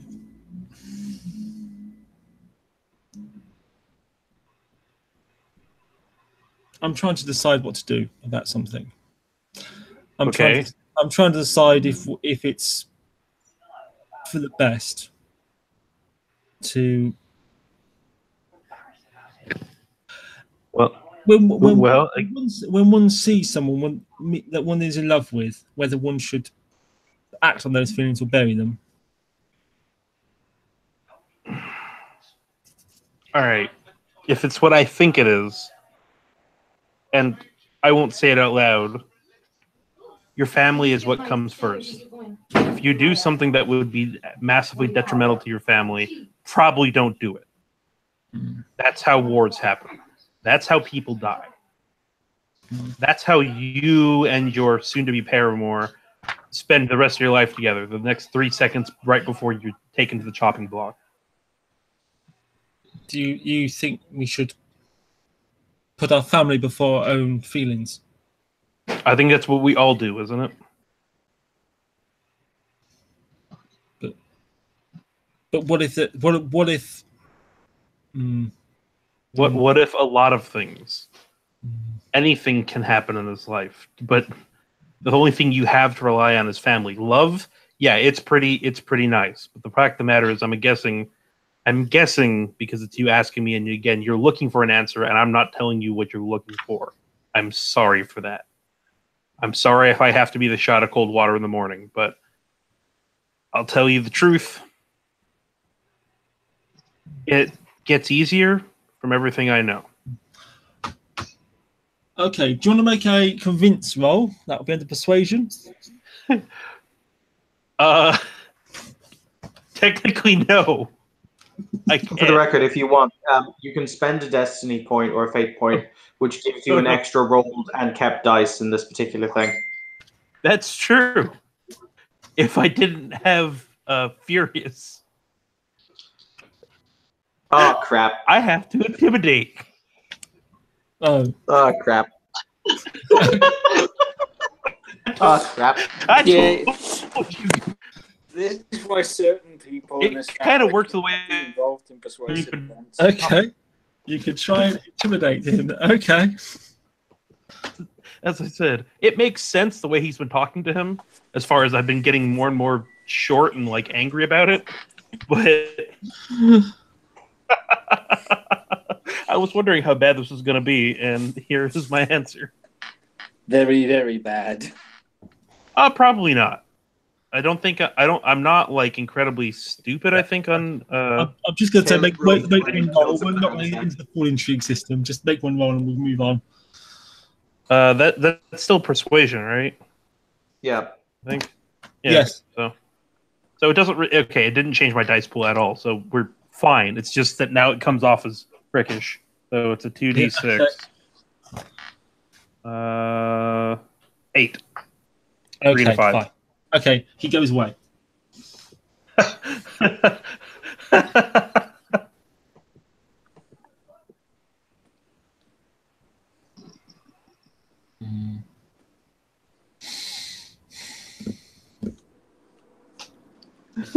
I look at him.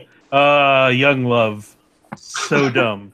I go back to doing where I was going.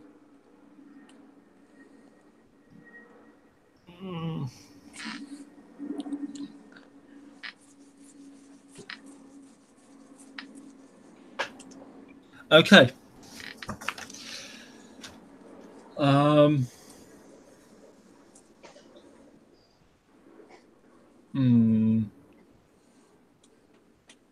Okay, again, does anyone do anything else before the ceremony? I don't think so. Okay. Let's make sure no one else dies. Weren't Rylan and I gonna do something with the crossbow or something? Oh, okay. Yeah, well, come on, you can do that because it's your thing. Do you want to do a bows roll to see how good you are at like assessing this crossbow? So essentially, I guess you're taking it to the archery, but you're firing at different notches, different distances, and you're trying out. Well, look, how powerful is this? You may have weights. You may have some weights where you can test the strength of it as well. Okay.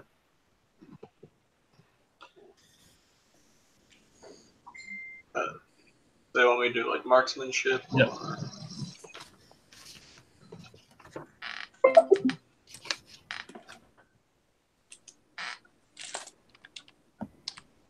Or 13. Okay. Right. It's a pretty decent crossbow. As in, it's a military grade crossbow. It's not some rubbish thing covered together that a poor person might have.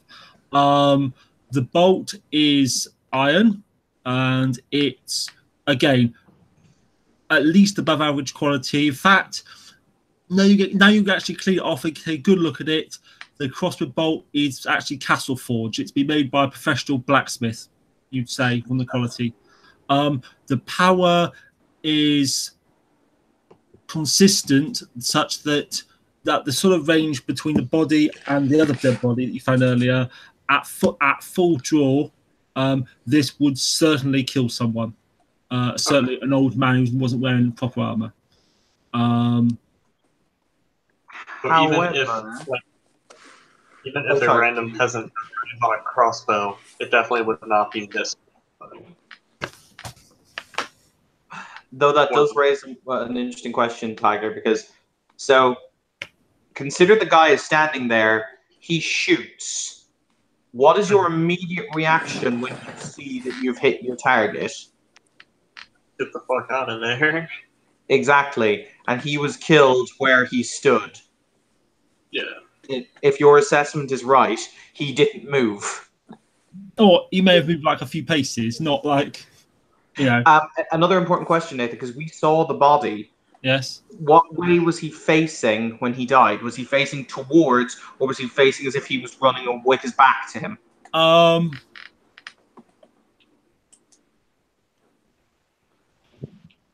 Yeah, no, he was. You can't be certain because, of course, he could have like been struck and fell, and you're not quite sure. You know, he could have. Depends on the exact details of that. You would think he was. Yeah, no, he was. He fell face forward, as if he was running and struck from behind. Would be consistent. Okay. But again, it's very hard to tell because obviously, kind of situation you didn't see. Mm-hmm. From what we can tell from having talked to the knights from all of the households, was it just those two men when the violence took place? No, there were some other household knights. There was at least one of your household knights in that little group. All right. So can he describe to us from his perspective what happened? Yeah, my lord. We were hunting. We were keep our heads down. We were trying to be quiet, and I heard the scream. I turned. The Lord Arthur fell, and Sir Eaton shouted, looked up, shouted, there he is, and chased off after him, and disappeared into the thicket. Mm-hmm. Mm-hmm. Thank you. Okay.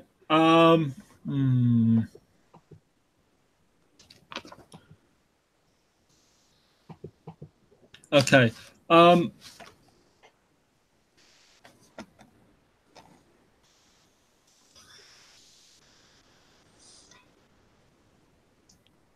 Right. Okay. While you're having one of your family councils and checking in with each other, you're joined by Boris. If I can get the picture.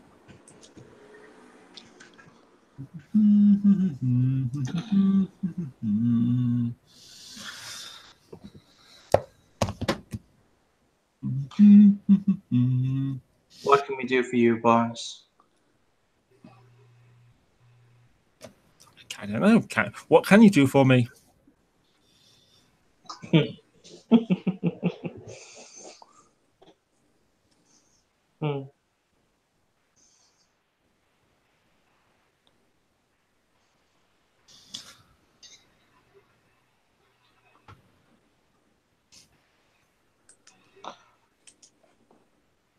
Ryland smiles. He actually quite likes Boris.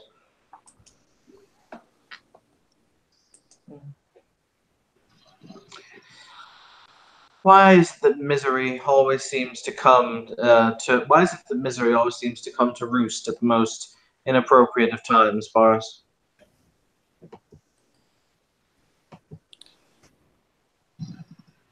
Okay, he holds up the stick he's got with the head on that looks vaguely like him, and he starts like doing a talk outside his mouth, doing a puppet thing with it. I saw her first. You only want her for family. I want her because I love her. That's not good enough. Behave and get in line, says Boris. That's the puppet. The puppet says, what do you know? You don't really love her. And Boris says back to the puppet, I've told you, stop it. If you want to push this, go ahead and challenge me. Otherwise, you could stay in the room and miss the wedding. And the puppet says back, maybe I will. and the puppet, he stretched out his arms. The puppet wanders off. Oh dear. Boris, I could kiss you.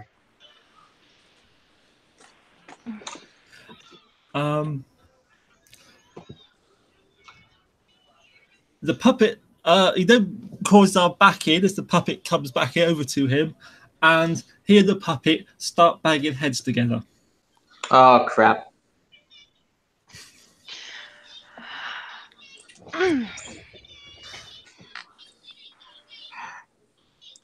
So, Desmond, it appears that we may have to go and break up a brawl. I will leave that in your capable hands. As we're about to walk out, I stop. Morningstar or Blackjack? Morningstar. Non-injurious force, if at all possible. There is still As I'm walking, I'm sorry, my lord told me to do it. I can't disobey an order.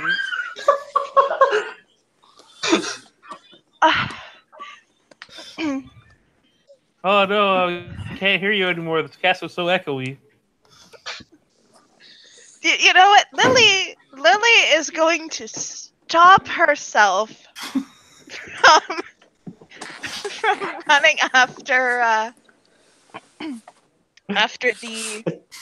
the bride and or after the two of them. She's going to turn to the maester. Uncle, Yes, my dear. if the groom comes back injured, do you have some of those herbs that cause stomach upset? Depends which type of stomach upset you're talking about. He takes out several little vials. He says, for example, this one causes stomach upset that involves projectiling from one end. This one projectiling from both ends. This one contains pennyroyal, not good for women if they're pregnant.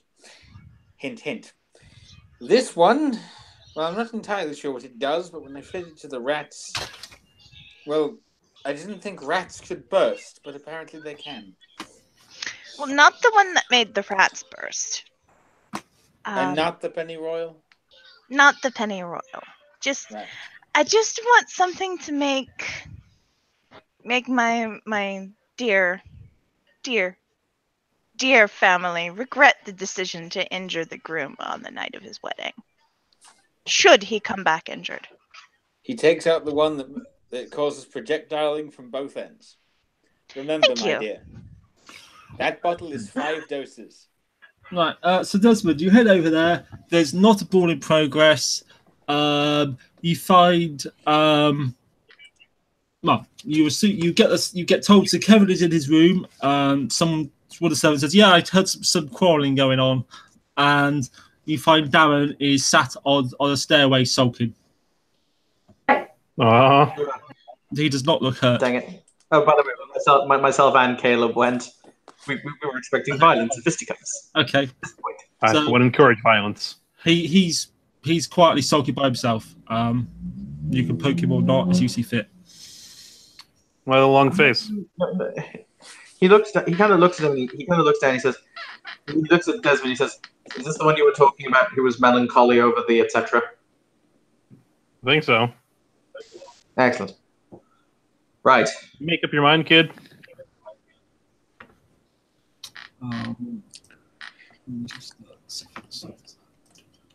So he's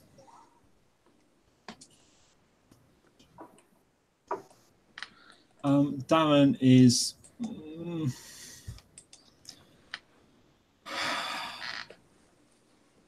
I discussed it with my brother.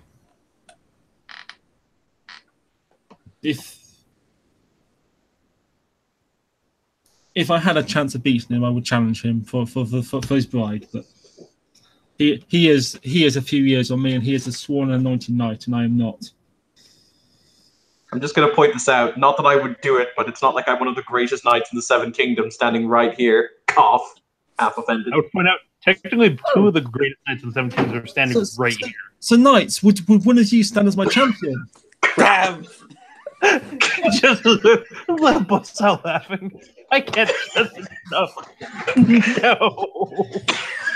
My brother forbid anyone from my own house or from championing my cause, but one of you could. I mean, hang on. Wait, no, I haven't gone insane or retarded yet. Look, Are you kid, quite certain you haven't? Yes. Look, I'll say he kind of gets on his level and goes, "Look, just we don't get to. Okay, there's precisely one person in this kingdom who gets to do what they want to do, and they wear they sit on a very uncomfortable chair and wear a very uncomfortable hat, right?" But Sir Desmond, you told me you married for love. Yeah, it's also because I'm the second son. So I married a bastard woman. Calm down. Yes, but he didn't want to marry the first son's potential bride. Yeah. The fact of the matter is, we each do what we have to do. I'm lucky. Okay, I got away with that because I have no responsibilities. You're on the other hand. You, yes, young man, what do you know about this woman who you pine for? Other than she's beautiful. I knew it as soon as I saw her when we arrived. Ah, yes. So this is one of those whole melancholic, I knew her for this is true. No. You have infatuation, my boy. I assure you, I can pet. He will flick him a gold dragon and he'll say, there's a fine brothel in Sweet Harbor that will deal with that problem for you. That's not what I want. You say you that. guys understand me? Oh no, you're right. Your love is totally different in all the scheme of humanity. For the years and years that have gone, only your love has only burned. You know what? God, we're horrible people. No, we're not. We're just Evan, cynical as Caleb, shit dealing with a teenager. I've had an idea. You know something? No. So Rylan will stand back. Rylan will stand back and he'll look at the kid. I will make you a deal. I have never lost personal combat, and I fought more personal combats than most people you'll know. Yes. I have fought Dothraki, I have fought Carthians, I have fought Tyroshi. I have fought everything a man can fight. Let your love guide you. Let your love ignite the innermost depths of your being. Let your soul be set on fire by your love. He will hold his hands out at his sides and he'll say, and if you can strike me a single good strike, I will champion your cause, if your love is true enough that you are able to do so. If the gods favor you. He looks confused. He clearly wasn't expecting that.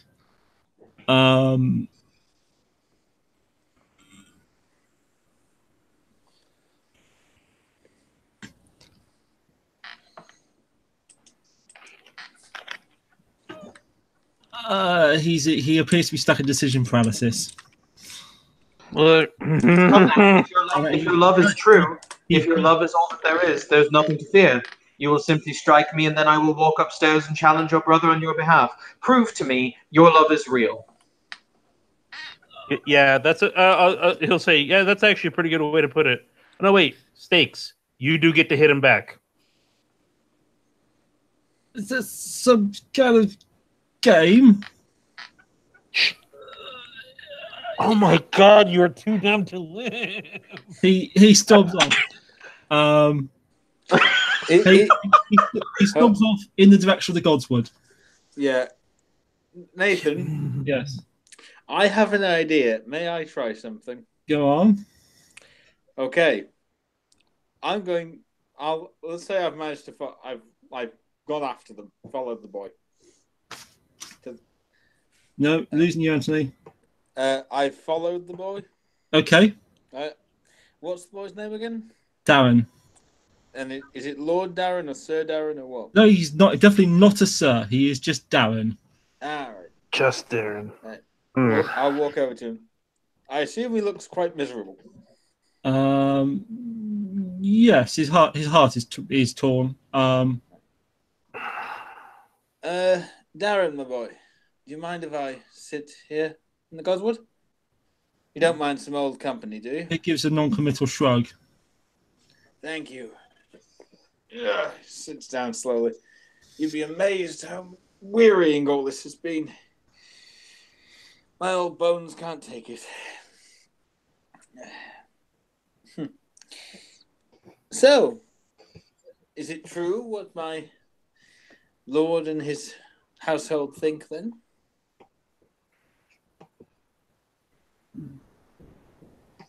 Is what true? Well, they do seem to have their suspicions, don't they? About you, I mean. Out of character, I assume I have, like, is it reasonable, Nathan, that I've also worked out what they know? Yes. Well, Right. you've been in some of their conversations, so yes. Ah, yes. About you and your affection for the bride-to-be? He's looking more emotionally upset as you raise this topic again. Well, here's the thing. I know that my lord's household are rather more conventional than I am. I don't know if you've heard any stories about me. But suffice to say, I'm quite open-minded in these things. And I have a suggestion. I happen to know a blend of things that can help with one's confidence and mobility. Improve one's chances in a battle, for example. Say a duel for love.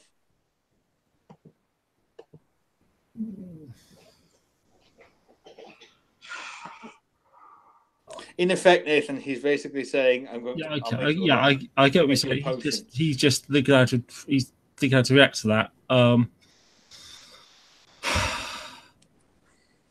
Meister, I'm sure you mean well, but I've seen my brother fight. He's good, and he has 3 years on me and an awful lot of nightly training. There's no amount of good herbs is going to make any difference. That's what you think, my boy. I know men almost twice my age who, with one good sip of herb, can bugger half the women from here to King's Landing.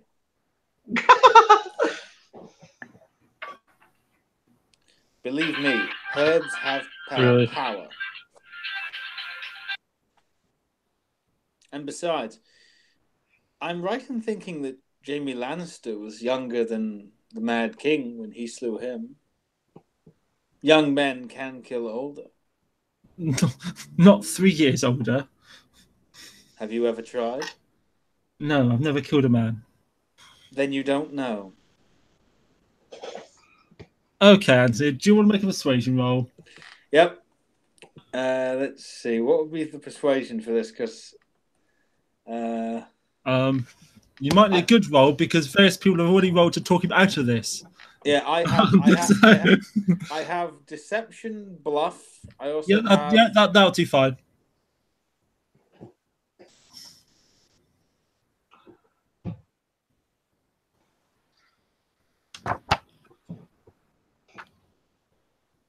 You do know that poisoning your guests is a serious breach of hospitality.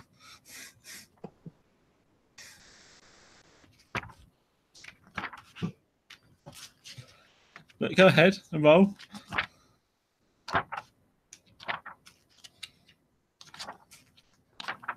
He dropped.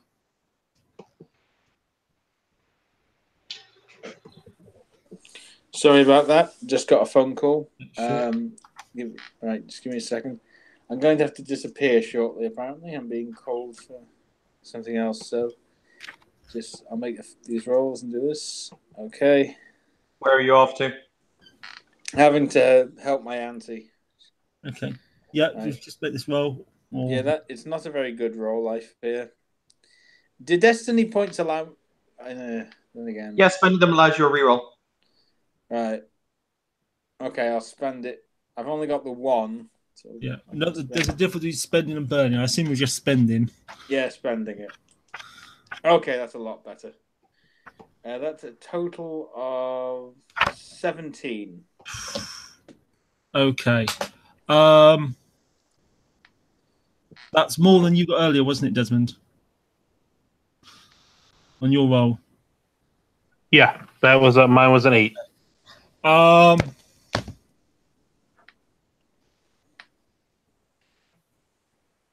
My serve your family or fucking else. Right, okay. Evan, do you want to do some kind of relevant roll? I should also point out, Nathan, my plan is not actually to give him a potion that will pep him up. I got that, yes. Yeah, I intend to mix things like castor oil, flax seeds, laxatives. Okay. Since this boy is going to fuck with the wedding, I intend to trap him in the privy for the entire day. I got that fully. Yeah, bear in mind that is a serious breach of hospitality if it comes out. And who's... Yes, and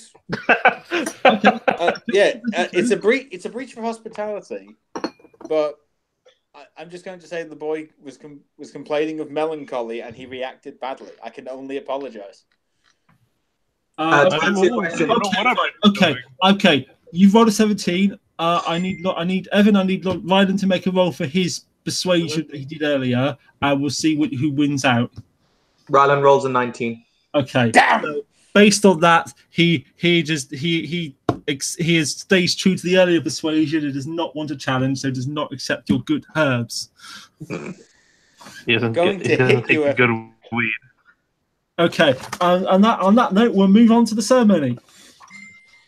Yeah, I have to go anyway, so okay. I'm going to disappear. And Evan, if the boy kicks up any sort of fuss at the wedding, it's your bloody fault. Okay, so the hall has been rearranged. It's been decked out. It was decked out the house colours already yesterday, but they've properly put fresh flowers for the wedding as much as they can. And we go into the service. I just need to open up a certain file.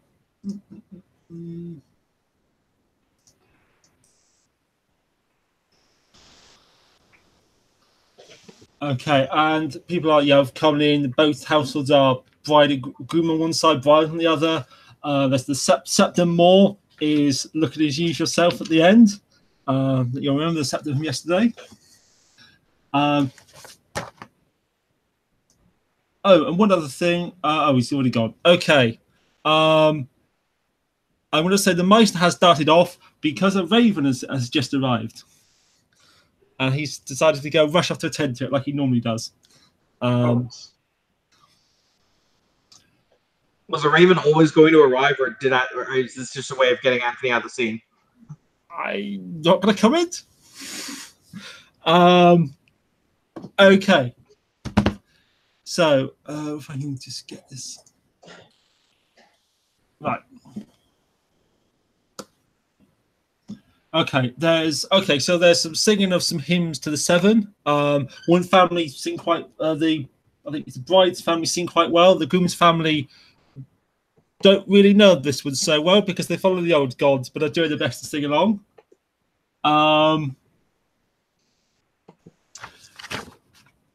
And Sylvie, in her best dress, is escorted down the aisle by her father and stands next to her husband, and they go through the appropriate wedding ceremony for the faith of the seven. Her family, she's wearing a large cloak in her family colours with her family's crest embroidered on it. That's removed, and her husband wraps her in his own family colours, and they repeat the words following the septum. With this kiss, I pledge my love and take you for my lord and husband, and back and forth with my lady and wife. And then the septum repeats, one flesh, one heart, one soul, now and forever. And a great cheer goes up. Yay! Hooray! And the wedding is concluded. Yay! Well, the Dothraki would call it a boring wedding, but only by one death. To be fair, I did ask a 16-year-old kid to punch me in the face. Okay. Whilst that's going on, Desmond, a servant comes up to you. Psst, psst. There's a letter for you. There's a letter for you, my lord. I'll take it and chuck him a copper. Okay. I'll just get you the link.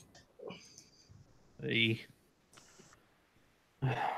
If this is another royal or another important letter with a broken seal, some people are about to get thrown out of a fucking window.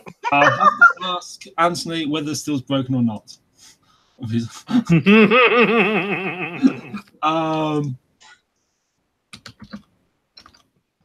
But yes, it does indeed have the same royal seal.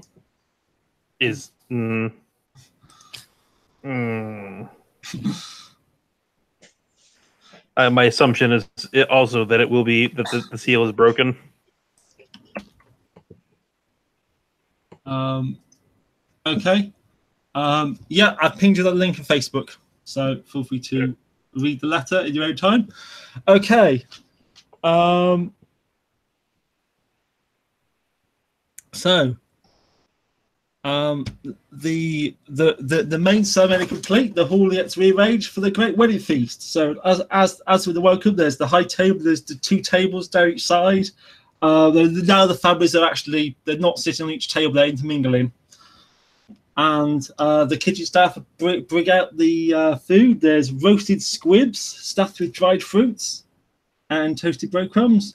There's some quail roasted with garlic and herbs. Salads of fresh greens and fresh herbs dressed in vinegar. There's ample rabbits and some other fresh birds that you brought back earlier. And the great trophy is the great stag that's been fully butchered and properly roasted, flavored with orange. So people, the mood is as good as you could expect. Yes, you get a sense it's a bit bittersweet. Some of House Manning are a bit quiet, understandably, but the families in England and seem happy. Various people are offering toasts. The wine is being consumed in some quantity, in fact. Some people it's a celebration, but some people they're drowning their sorrows. But the wine is definitely being drunk. Does anyone want to offer a toast or do anything else? On behalf of House Grimm, Yaskrit, Ryland will step up, and he'll call for silence. He'll raise his very watered down wine, and he'll say, "The Summer Islands have a saying that when two people are joined in this life, not even death can separate them. They believe that the two souls form a link, a chain together, so that they may find themselves, even when it is they must step through the veil of life and death. So it is that I hope that on this day that has brought many tears, that it may also bring in the future much joy. I raise a glass to the life and happiness of our honored guests and our newlyweds, so that they may forge a destiny that all their ancestors will be proud of. To the bride and groom." To the bride and groom, who will generally take part in the toast, and seem quite happy.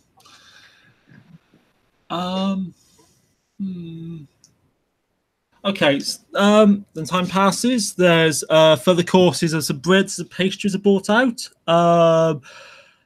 Some of them filled with cheeses or herbs. and there's a great overly large pastry. Looks a bit like a pie, probably. Is being brought out by Catelyn herself. Carried in two hands. It's clearly a huge pie, and placed on the high table in the centre, in front of the bride and groom, which you're sat next to.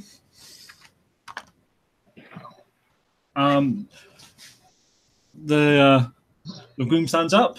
Sir Kevin takes out his good solid eating knife and cuts into the pie. And there's a squawk. Is it freaking birds in it? And a live blackbird flies out. And then another. And another. Are there 4 and 20 of them?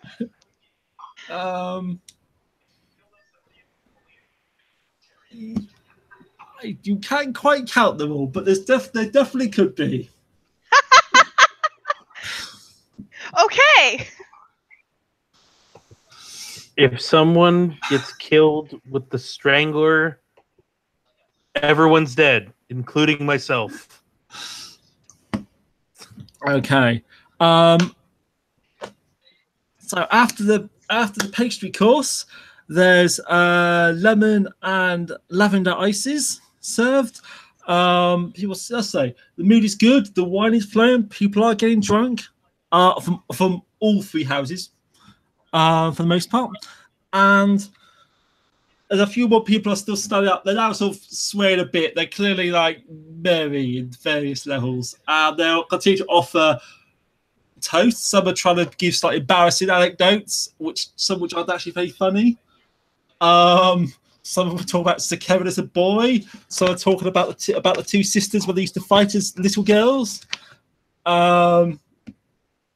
And some people are trying to make themselves laugh and pretend these jokes are funny. Some of them really aren't.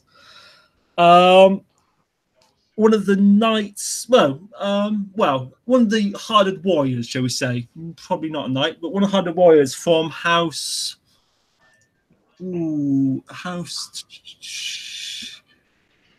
Hart stands up.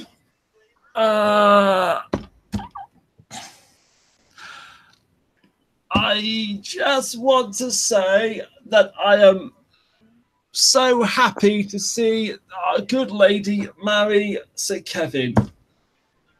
I can't say I know Sir Kevin well, but I knew his older brother, Kai. Or at least I knew him up and close when I plunged this dagger into his stomach on the battlefield. Oh, fuck my life. Oh, jeez.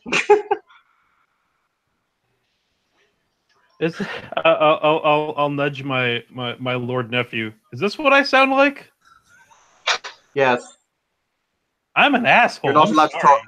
He looks at him in all seriousness. You're not allowed to talk at my wedding. You can talk at Corbin's.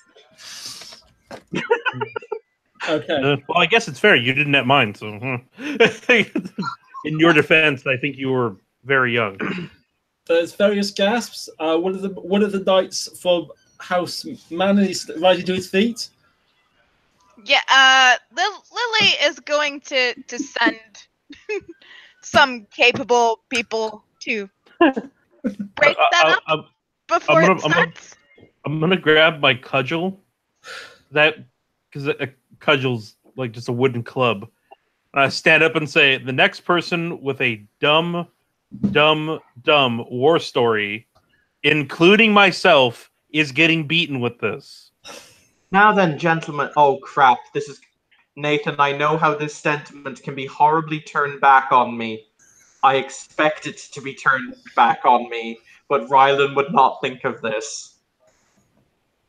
Now then, gentlemen, he'll say, standing up and placing his hands on the table. I'm sure that animosities fought on old battlefields can be easily forgotten. Please, sit down. are not easily forgotten. It can on this night. I'm sure that old animosities from the battlefield can be forgiven this night. Please sit down. Okay. Do you want to do do a social role? Have you what they come across? Is that intimidate or charm? I'm going to go with charm. Okay. I think you do get intimidate bonuses, don't you, for your Valerian blood? I think I get charm bonuses from my Valerian blood. I'm actually going to check that because rolling might be actually nice to know. However, I'm entirely suspecting them to turn around and go, yeah, like we should forgive you, you fucking Targaryen-loving fuckwit. Oh, no, if somebody pulls that up... Because at least I fought on the Battle of the Trident against some of these people. Don't tell people. No, again, if they bring that up, they're going to have to fight me. In addition, whenever you test persuasion whenever you test persuasion to intimidate, you are right. I get a +2, but I'm not going to try and intimidate them. That's a 13 total. Okay. Most people are settling down, looking, giving cold looks, or like, Okay. So Hoster is supervising 2 of your men to take the fellow concerned outside, which seems to diffuse the situation. There's an awkward silence settles across the room.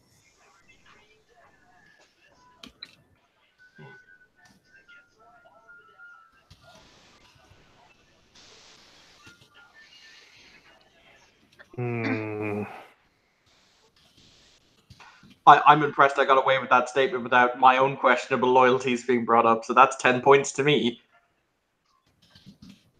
10 points to Slytherin. Hooray!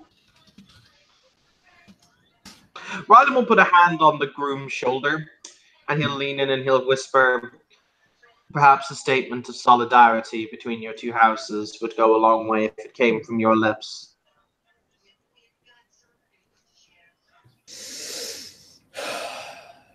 He nods. Thank you. Yes.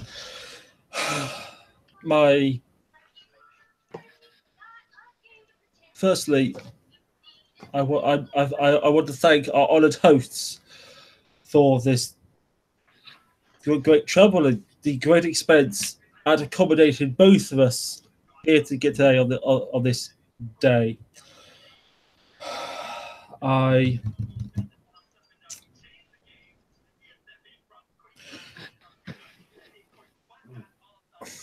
Though I wish that generations past could be with us here, I am pleased to know that I'm sure they would be pleased to know that the conflict of the past is now behind us, that we can go forward as one, that together we will have,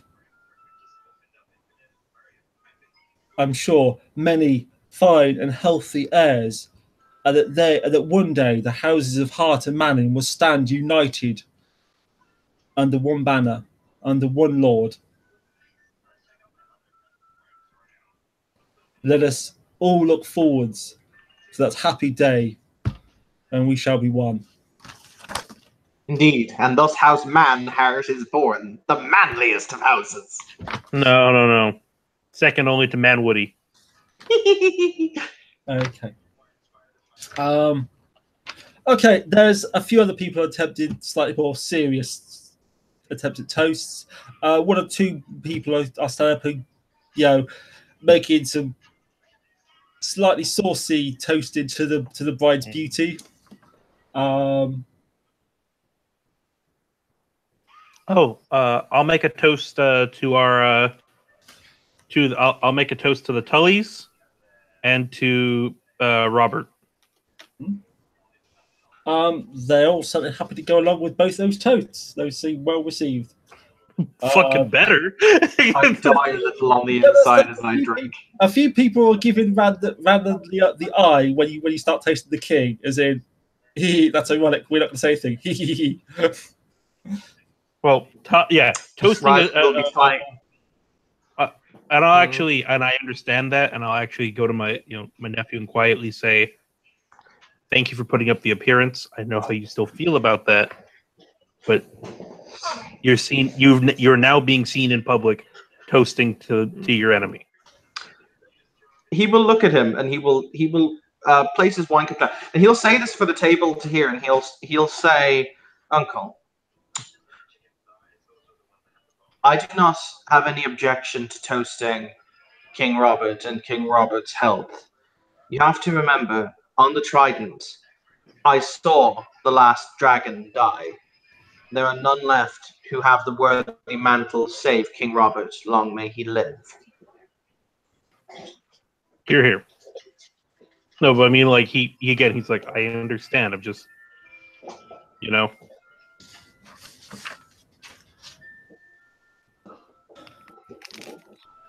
He'll just kind of he'll play with a ring that he has on his finger that has a large ruby set into it. Okay. But yeah, he seems pretty. Caleb, do I hear the ice cream truck? No, that's not from me this time. Okay. Would you all like?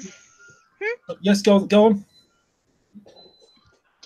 Oh, I was just gonna say that might be for me. There's some ice cream truck sounding music happening around here. You were saying we'd like to make some kind of check, I believe, Nathan. Would you all like to make notice rolls? More than life itself. Yes, I will. 15.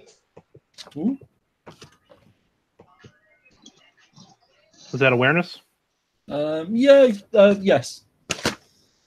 Okie dokie, artichoke. I got a 6. Okay, fine. Yeah, I have fine. do sixes do anything? No, they don't. They're just high numbers. Okay, so then 16. No joke. 655. Okay. Holy crap! See everything. No, 655. That's 16. And Better Lily? than me. 11 for me. Okay. This is what it's like being sober. I'd notice things now. Ugh! Okay.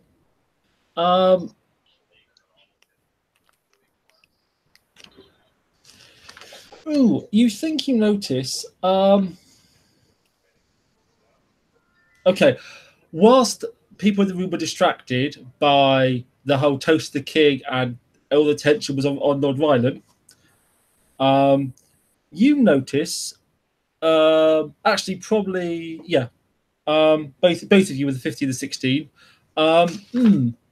Okay, sitting next to the bride, on obviously one side is the groom, on the other side is her mother. What appears to have happened is the mother's cup has sort of drifted over slightly to sort of roughly where the bride's cup was, and the bride's cup has sort of drifted away towards where her cup was. I'm gonna do something. I'm gonna get up. I'm gonna try and make another toast, and then I'm gonna tip over and knock over both the drinks on accident. I'm such a drunk old war hero. My God!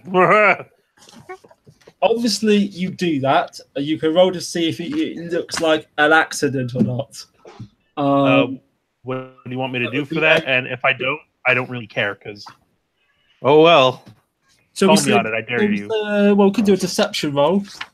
Oh, yeah, no, deception would be it. 'Cause I was gonna say I have really good sleight of hand, but that doesn't really help. That'd be if I was gonna try and steal them. So it's 3d6. Yeah, I mean, it that clearly works. It's just how much of an accident it was. Probably a bluff check, I guess. deception. So I got 12. 3, 6, 3. 12. Okay, yeah, it looks pretty convincing. Ryland saw it, so Sorry, go on.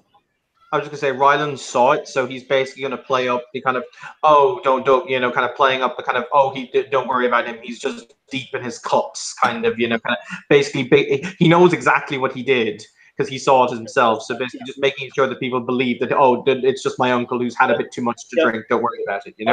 No one, anyone who's not at the high table would have generally thought it was an accident. I'm going to roll for Sir Kevin, see if he notices, because he's sat next to you. So, I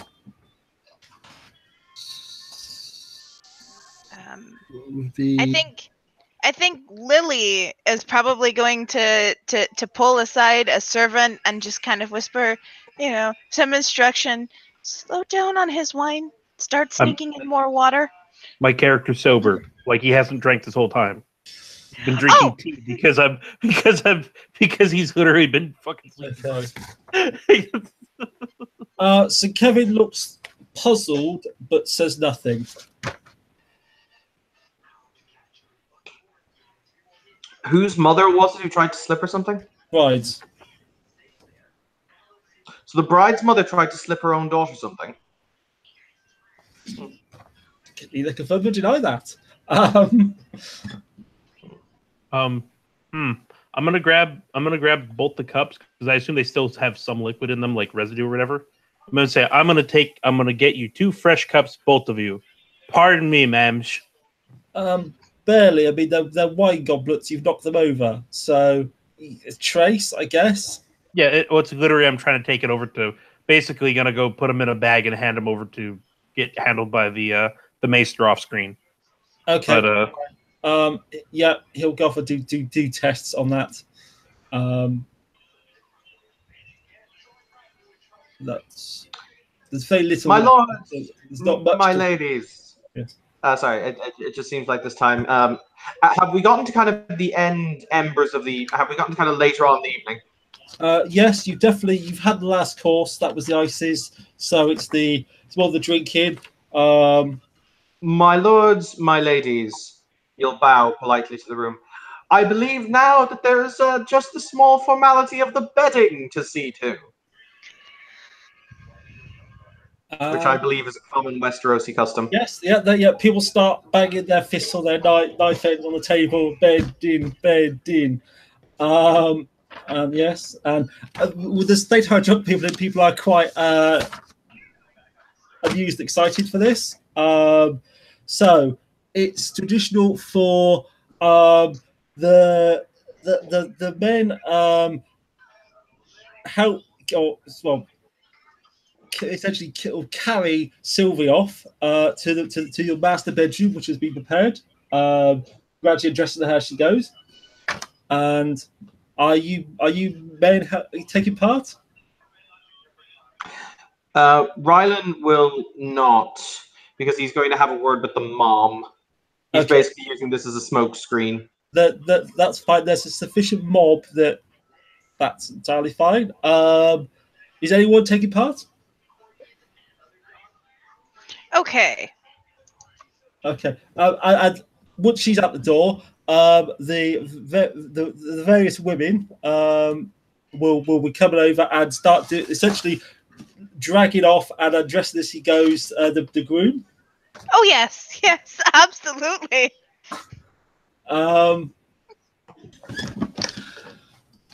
Okay.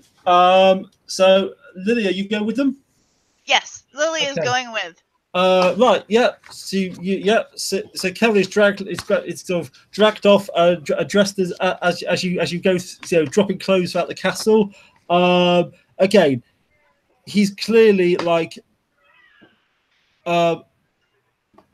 he's not especially attractive, but he's clearly got a good physique about him. He's clearly a young, if he didn't have the pox scars, his face he'd be a strong, hardy young stallion. And okay, he's dragged into the master bedroom. Sylvie's on the bed, and the bedding takes place. And they all stand around cheering and chanting bed in. And after a little while, a great cheer goes up. They don't actually watch them consummated, do they? It's usually, don't they have the 4-poster bed with the things down? Yeah, let's go with that. So they dragged onto the bed. They stand around the bed, but there are curtains up on the bed. Valid. But yes, while they're being dragged up, he's just going to turn to the mother and he's going to say, "I'm curious. As I said, I've been all over the world. But I've not seen in my long life a mother attempting to poison her child. She goes pale and looks shocked. I will say at this point, I come back with 2 fresh goblets to put down there. Mhm. And I kind of see there's something kind of going on, and I'm just going to stand there behind there trying to be bad cop. I'm merely trying to understand your actions. Why?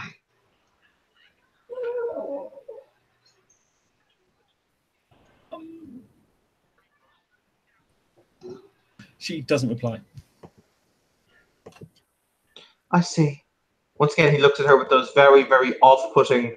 I don't know why. I've always found if you had purple eyes, I would think they'd be really off-putting. She's. I,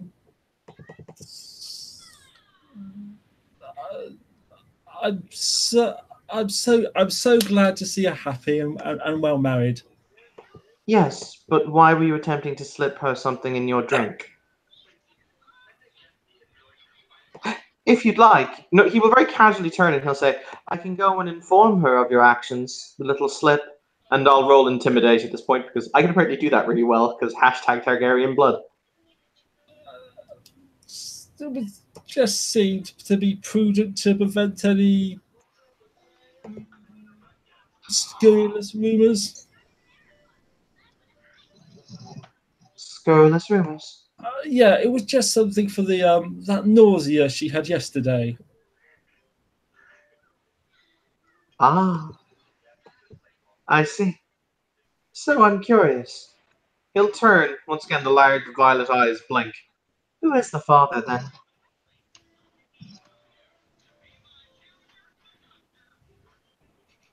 Blink, blink.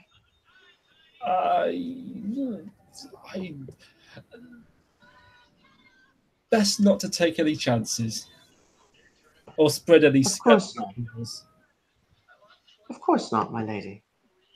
In that case, by all means, my apologies. We have disrupted you long enough. We are merely on, how would you say, high alert due to the current situation. We would not mean to disparage such a honorable matriarch such as yourself. Please see to your own comforts. He'll smile. Okay. The bell is conducted. There is further drinking, and people are gradually going to bed or collapsing in various stages. There is some of them are obviously hitting on your servants in various ways. Mm-hmm. Some more playful than others. I was going to say, Rylan will go and find the bed he has allocated to himself, since I think they're probably using my bedroom this evening. Ew. No. Okay. Does anyone else want to do anything this evening? Before he goes to bed, I go over to where as he's walking to his bedroom, I'll say I accompany him to his bedroom. At least while we're walking, I go, should I stay up another night or no? No, actually, he'll look at him and he'll say, "You stayed awake last. I'll take this evening's watch. That's only fair." No, it's not about fair. Is that what you want? It's I can do it well enough, and I can hold out for another night. At least until these people get out of our home. You need to be the more personable one. In that case, yes, I'll see them off. Are they expected to leave tomorrow, or when are they expected to leave, Nathan? Yes, they're due to leave tomorrow. Okay. Right. In that case, yes. If you want to stay up the night, I'll be bright-eyed to be able to see them off tomorrow, and then we can get this entire mess behind us and have at least somewhat of a favor from Catelyn Stark, which is what this has all bloody well been about. I forgot. That's what this is for, and not happy about that. Caleb, did you get the letter? Yes, I did. I read it. Just fine. Okay. Oh, right. That's right. Thank you. Thank you, voice in my head. I'll say there's a tourney going down soon down south. Stannis is supposed to go there, and my daughter's going to be there. And she was wondering if the family would go and maybe visit the tourney. I figured it'd be something you'd like to do and something I don't care to do, but I wouldn't mind seeing my daughter. Who's hosting? Double check. Give me a sec. I think it's I think it's Bobby B, the king. Ah, Let me double check. Oh yes, and the lady Charisse, Stannis' daughter, has come down with the grayscale. oh dear. Yeah, I've seen the Stone Men. That's not a fate for a child. yeah. I hope that if it takes her, it takes her quickly. If that's the case, if Grayscale is in the castle, we might want to think about bringing your daughter. She's being housed with Renly. In Storm's End. Mm-hmm. Hope he doesn't do anything unproprietous with my daughter.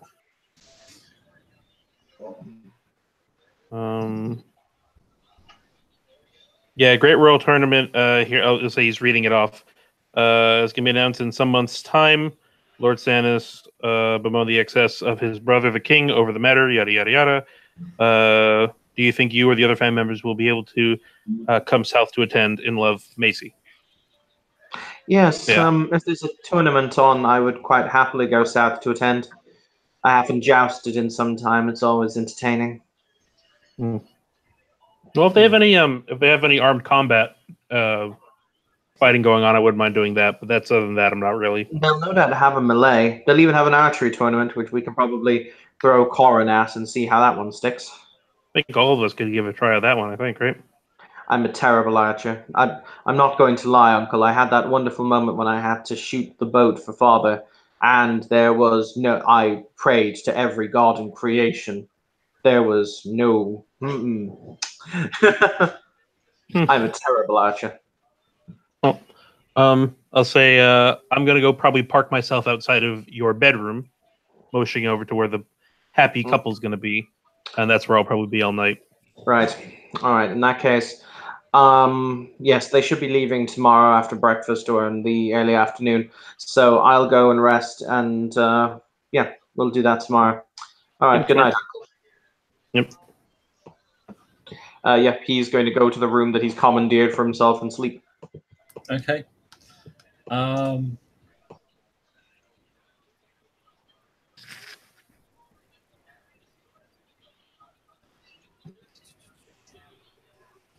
yeah, that's what I do. I get a chair. Okay.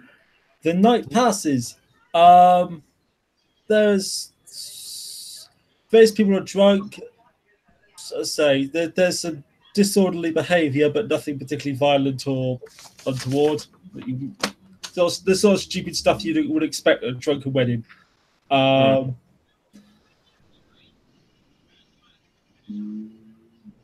else that happens of note?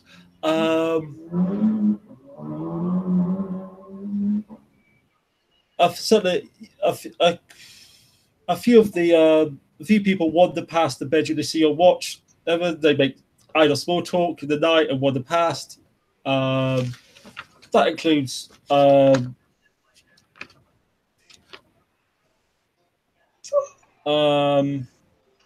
bride's sister Elena at different points, and Sir Eaton Hogg. But they don't linger. They say a few words and wander off. And the night passes. The next day, morning breaks. Everyone wakes up. Nobody's dead. No one is dead, is what you said, right? Yeah, no one is dead. Hooray! Hooray! I mean, if it helps, Tiger is universally dead on the inside. This is true. Well, I guess we'll have to have a who's more dead on the inside competition later. Hell yeah. But, you know, Ryland will kind of stride out of his room. He'll walk over to where his uncle is sitting and he'll say, "You can go and sleep now. I think that the worst has passed." Yay. I'm going to go and see if anyone's fallen down head first into the well. That seems like something they'd do. I don't know. Okay. So people, as they rise late, they break their fast, and they start packing to leave. There's a last chance for. Does anyone want to speak to anyone in particular before they leave? You know what? I'm Lily's going to find Darren. Okay.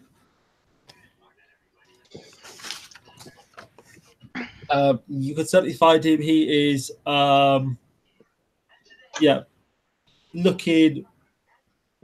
Yeah, he is sat quietly, looking, trying to, nibbling on breakfast idly, and looking depressed.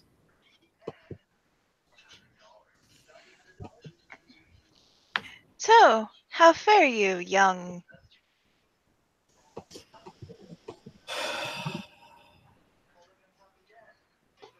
Hmm.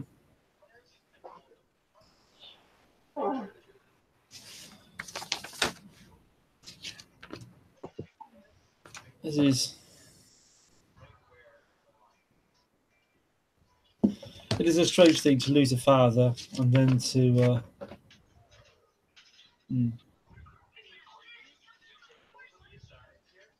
And then to suffer another loss in the same day.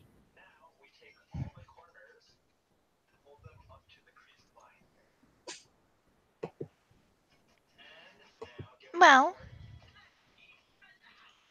that's one way to look at it. It's Joe.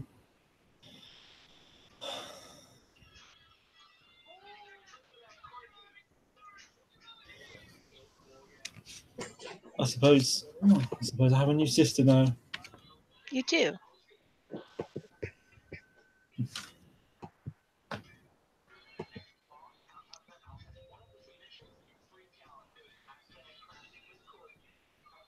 I was just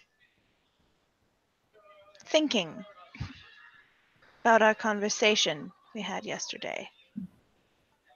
And I did love my husband. I didn't love him right away, but I did love him.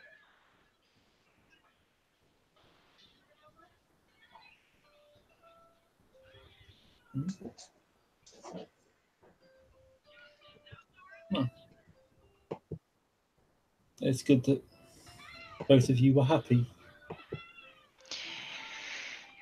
If love is what you truly want in a marriage, I think you have to make it. It's not something that just falls into your lap.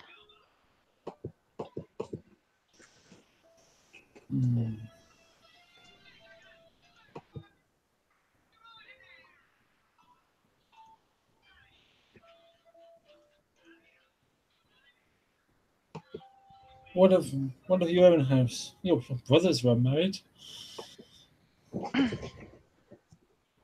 Well, my younger brother is not quite yet of age to be married, and my older brother was thought dead for many years by us. Their times are coming soon.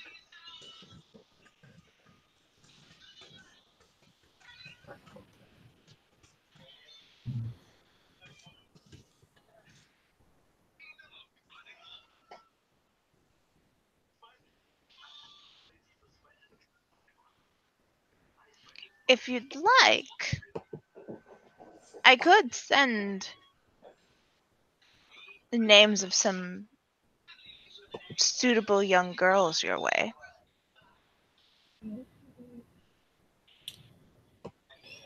I don't think I have the heart for that sort of thing right now.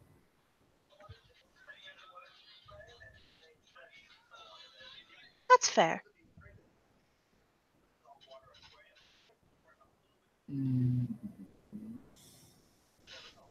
It's not a one-time offer.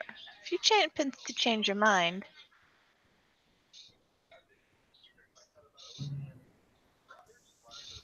Do you want to make some kind of charm or persuade type roll? yeah, you know what? I think I will roll for charm. Let's see, that's a.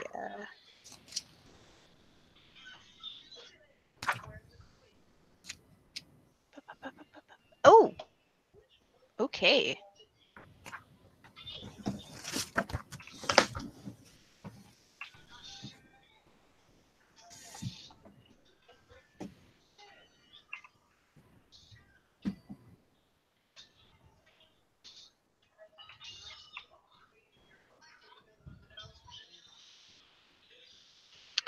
Uh, 10. Yeah. Okay. I mean, he's not in the mood to be receptive right now, but I'm happy to say that you strike up sufficient rapport by being the person who's here to listen and talk to him, that you could certainly have a relationship to build on in the future. So you can certainly continue to correspond with him, say bullet pointing your document, and continue to pursue this. Okay. Absolutely. Right. Okay, and if there's nothing else, the two families make preparations to leave. So the Harts are setting off on the northern road. The Mannings, which now includes, of course, Sylvie, are making their way to your port of safe haven and back to their ship. I did want to invite Elena to the tournament since I Okay. found out about it. She's very pleased to hear that and will be happy to come to tournament with you.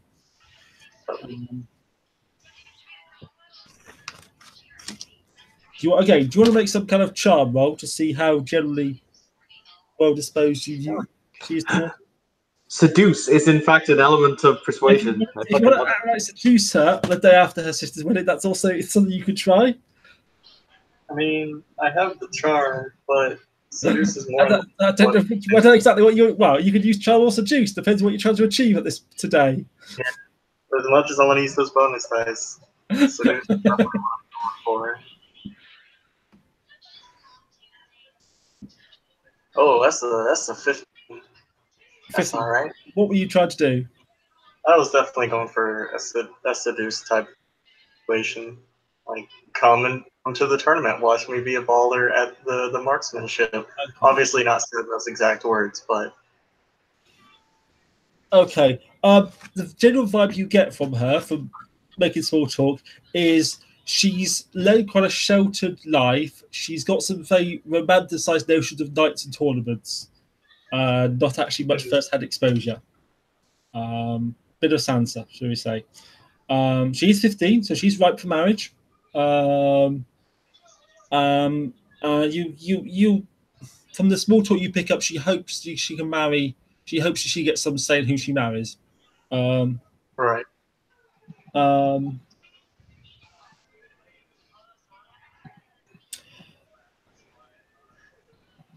Wait, I have. Okay, I'm just thinking if there's anything. The other thing that I'm going to assume you have an extended time making small talk with her. The other thing that strikes you is she's actually, though she's been secluded from the wider horrors of the world and war, she actually seems quite well informed about what's going on. As in terms of her household, even your household. She happily shares amusing anecdotes of Master Julius, which is, hang on, how does she know that? Right. And you'll get the sense that Anne, the servant, told me.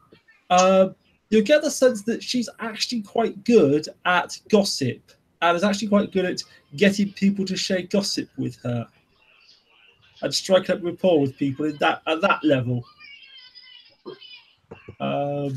So yeah, she's suddenly, in some narrow context, she's actually quite well informed, despite a general naivety of the world outside court. So that said, is there any particular other topics you want to probe with her? No, that's pretty much it for now. Okay.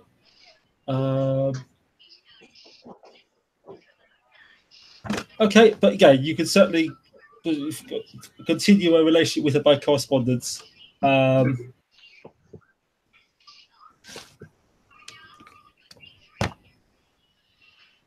Okay, and with that, the two families head on their way. And I think we can, unless there's nothing else, we can probably leave it there.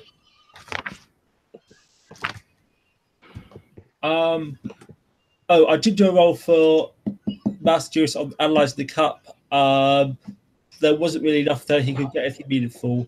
It was a bit. he fed it to the rats. The rats didn't die.